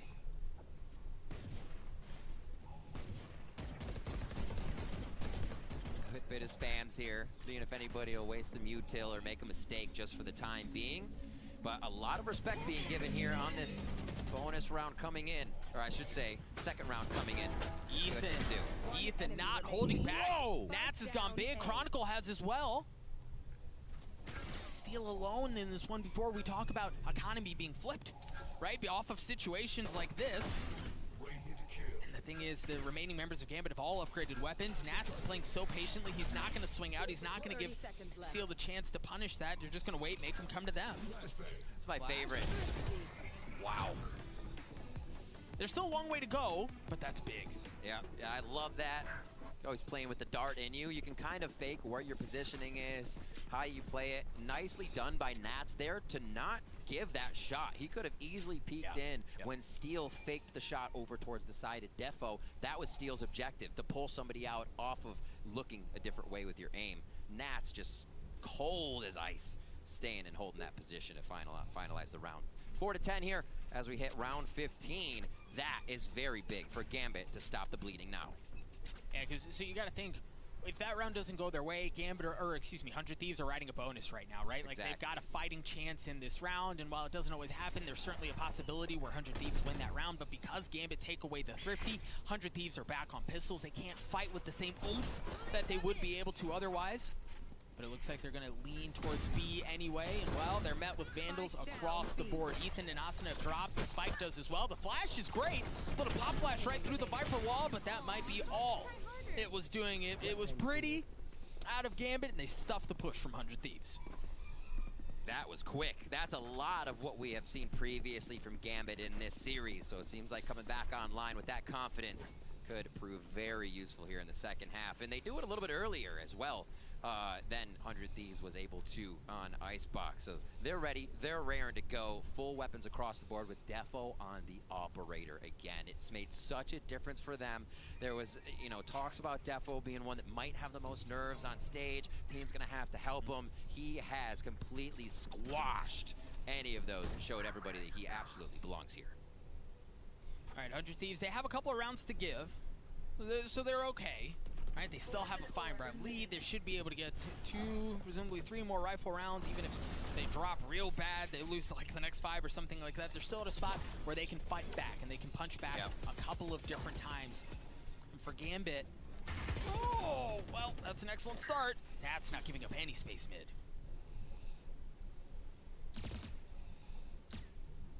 And they're getting info. Chronicle knows that Asuna's mid. That's a big player. The lot can either be focused around Asuna or they're moving off him so that information gained. Gambit again goes to a bit of a reset. You see the jump peaks from Nats on screens. Doesn't see anything. Puts himself in a better position towards the site with his cam in A. And this looks like they're calling it right against 100 Thieves. Well, and look, this is where Nats has made a living.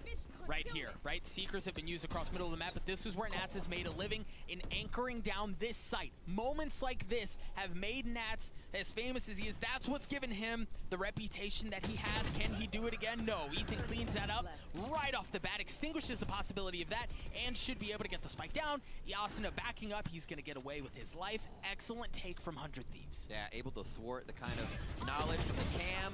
Hiko. Cavalry approaches. Shados takes down Hiko, but he's got a lot of work to do as the Seekers come back at him. They have eyes on the prize. Up top, Defo looking to make an up shot towards elbow, but they'll go for Vandals here to start. They're going to go for it with the time on the clock. Switch things out. Now it's time for Util. They turn the flash. Asuna's in a great cross, but no, he's not able to land the shots in the cloudburst. They're continuing to push it. Nitro. Ethan trying to hold the site back. Ethan good for one. Ethan not able to get the second. No, the clip runs dry. And what would have been a save of the off for anyone else? Gambit go straight forward as Defo throws his op on the floor, picks up a Vandal, and they sweep that round out from under 100 Thieves. And like, there was so much room that 100 Thieves were able to create off of Hiko's big 2K. Almost gets the third here with the flash in his face. The cross was great, but just at the end there, Ethan just running out of bullets, right? Like, that's all that boils down to, and it's so crazy that split-second moments like that, rounds are decided off of that. Yeah, absolutely, and that's 6-10 now as Gambit start to mount the rounds in their favor. For Defo still, they knew they had the money with the round win to get one back in his hands. A necessary thing as he peeks down A ramp, and they look to control the rest of the map on the side of Gambit's defense. Just pistols for 100 Thieves, 3 Sheriffs, a Ghost, and a Classic. Asuna was able to get that ult orb, so you see them playing for that, bring that Blade Storm online and kind of equalize things at least a little bit. But they leaned so hard. B right now, they don't really have any presence towards A. They also don't really have any presence towards mid. Ooh. As Steel drops. Yeah, Chronicle getting a frag from where we saw Asuna playing quite a bit last round. Oh, the drop off. Can Redgar live? No, he gets taken down quick. 100 Thieves may have that entry to B. Yep, that's big. They're able to get onto the side. Asuna going in aggressive. Oh, but Nats pulls him down. Nitro looking to get the spike down. Shados flanking around. Shados good for 2. He's not even going to get a chance at the third. The pistols are not enough. The Blade Storm was not enough either. Gambit gets to 7, but 100 Thieves, now they're back on a rifle. They are. Great cleanup by the rest of Gambit there on the they take on the execution. Just Redgar goes down, and to an eco round, that's all it should be. Chronicle, Nats, Shados, Ultimates ready, and I think they're pretty close to having the other 2 on deck as well. So a lot of reasons for them to be able to sync rounds one after the other in their favor. And 100 Thieves is going to try to battle back hard here.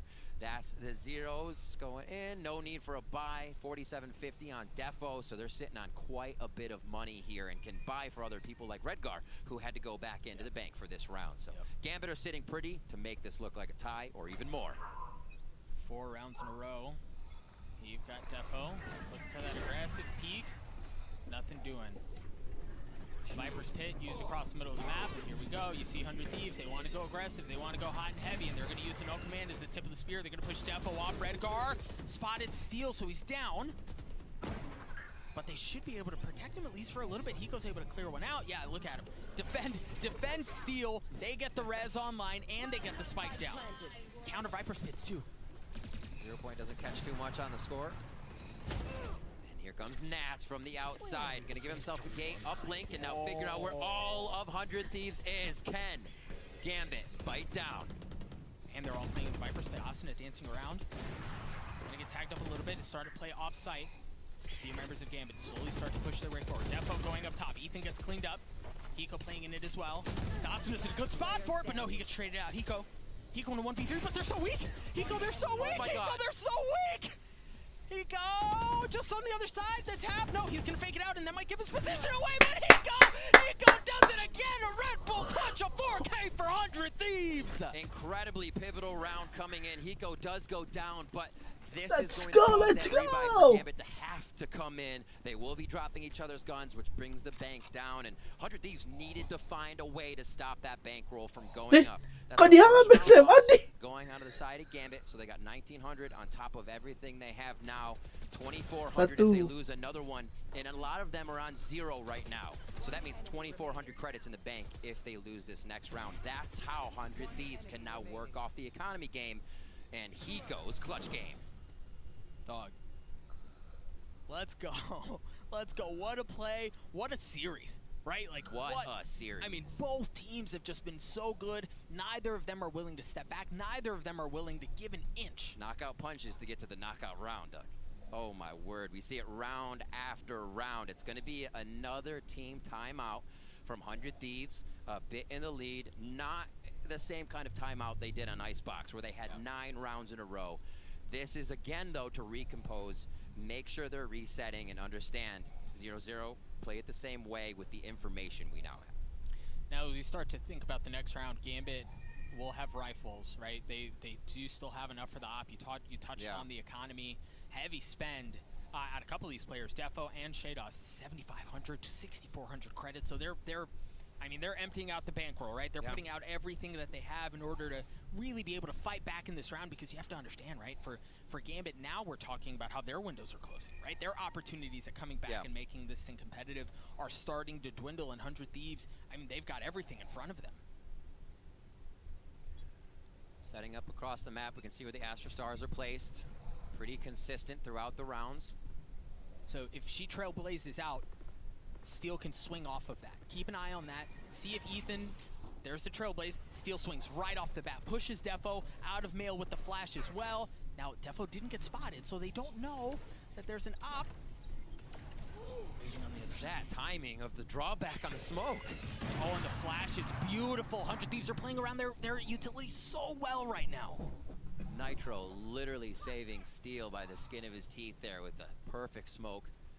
Pulled back on a recalled Star. Steel now through the ropes. He's been doing this consistently. Feels confident on this play as the rest of 100 Thieves are still in a position to find and execute. There is so much room gained here by Steel, and he's just picking up the audio. So you just saw Nitro drop a couple of stars towards A. Right? Up in heaven.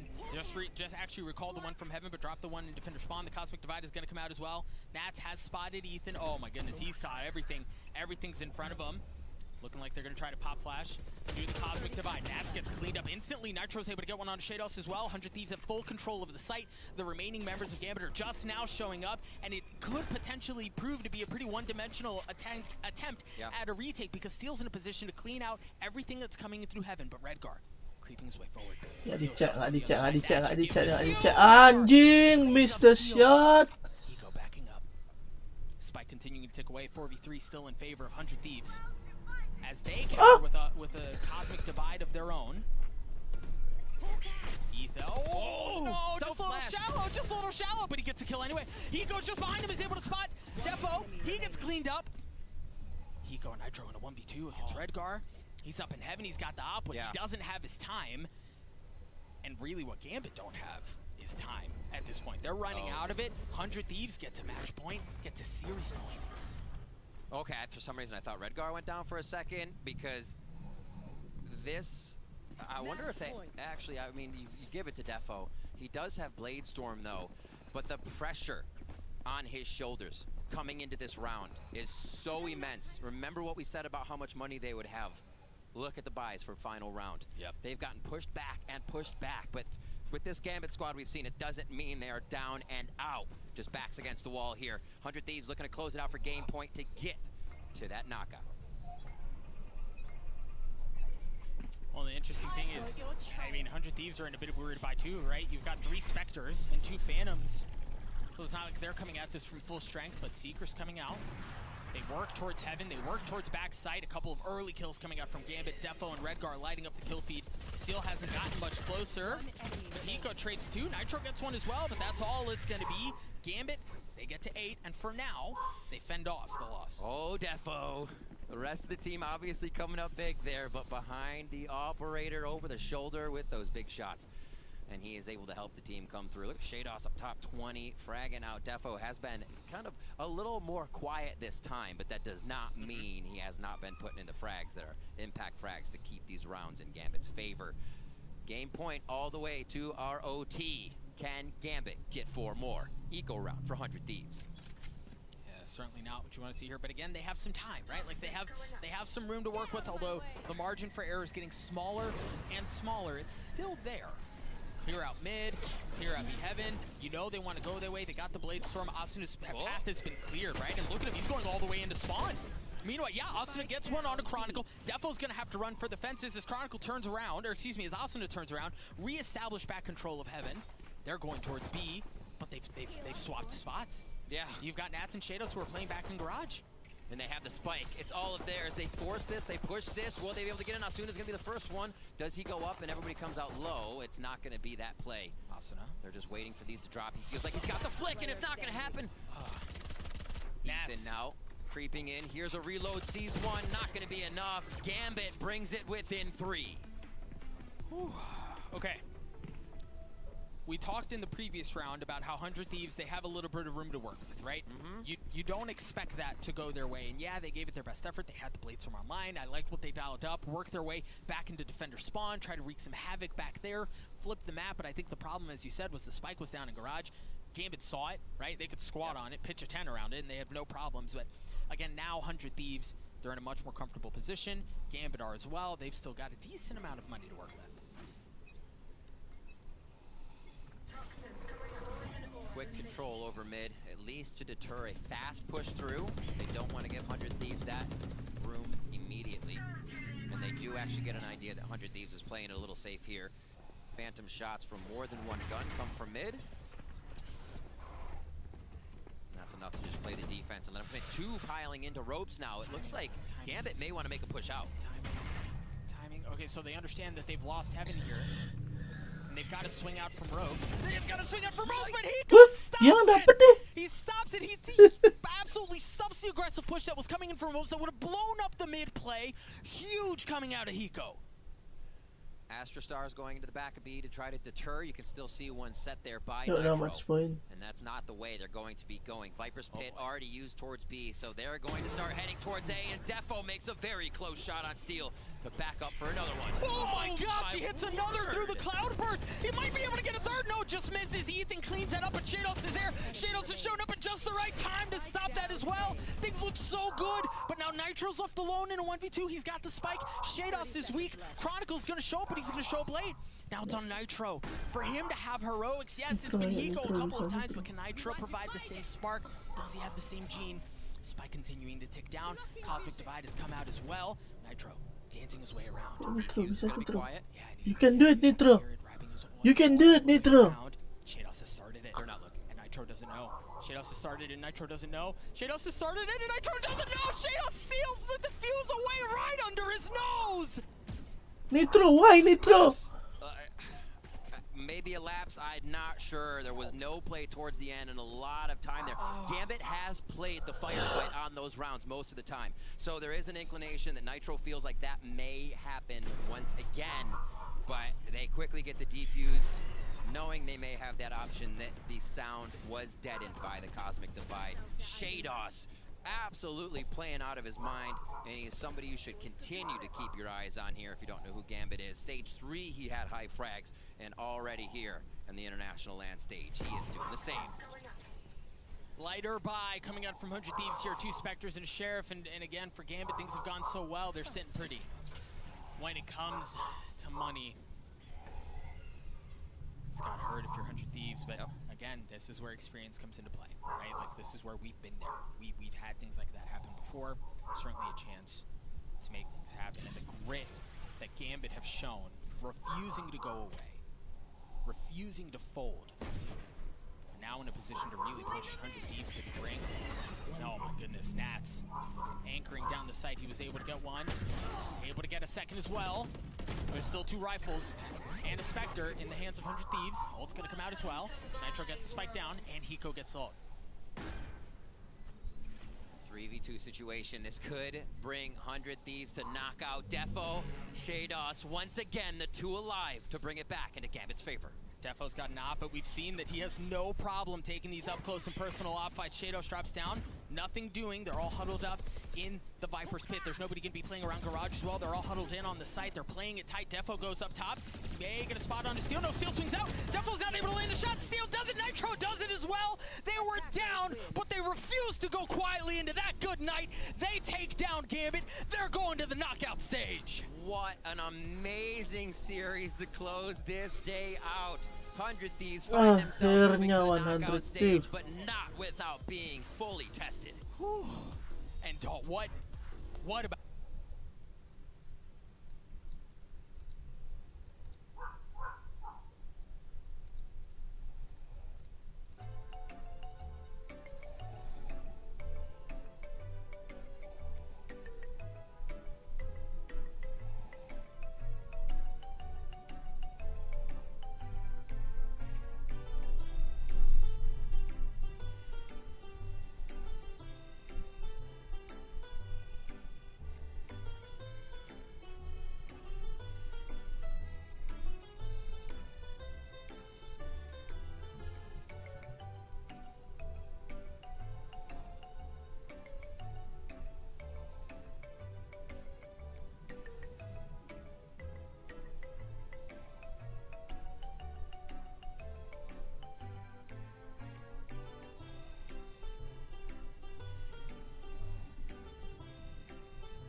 Aku nantiin dulu.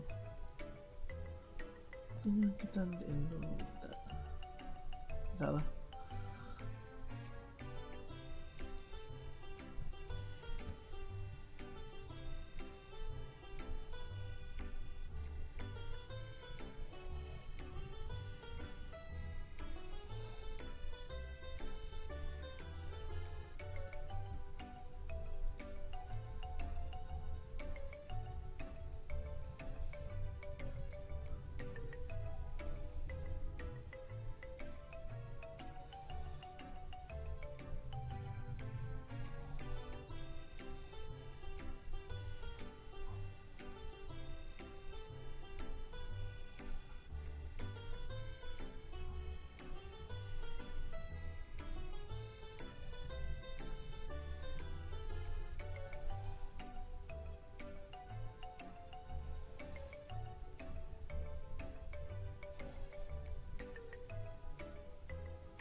Thief udah pastiin lolos.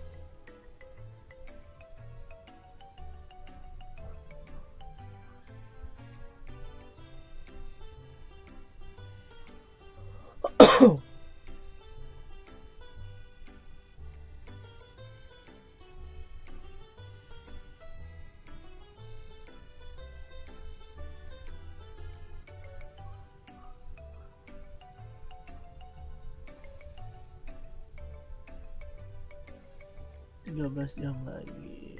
Wah, ini udah sampai pagi nih. Jam berapa? Jam 3. Nah, jam 3.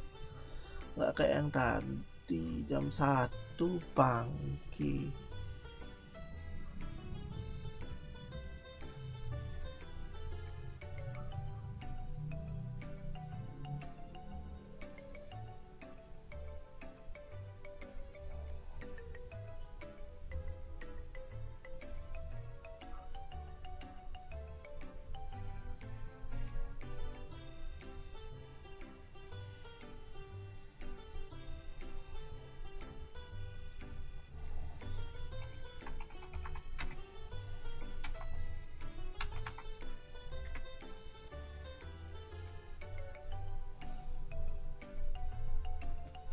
Halo Rafa Gimang, welcome stream.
scene belakangnya itu gimana caranya? Lupa aku. Oh, enggak.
Wow, besar kali. Ini mana ujungnya?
Ya.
tanpa sekarang.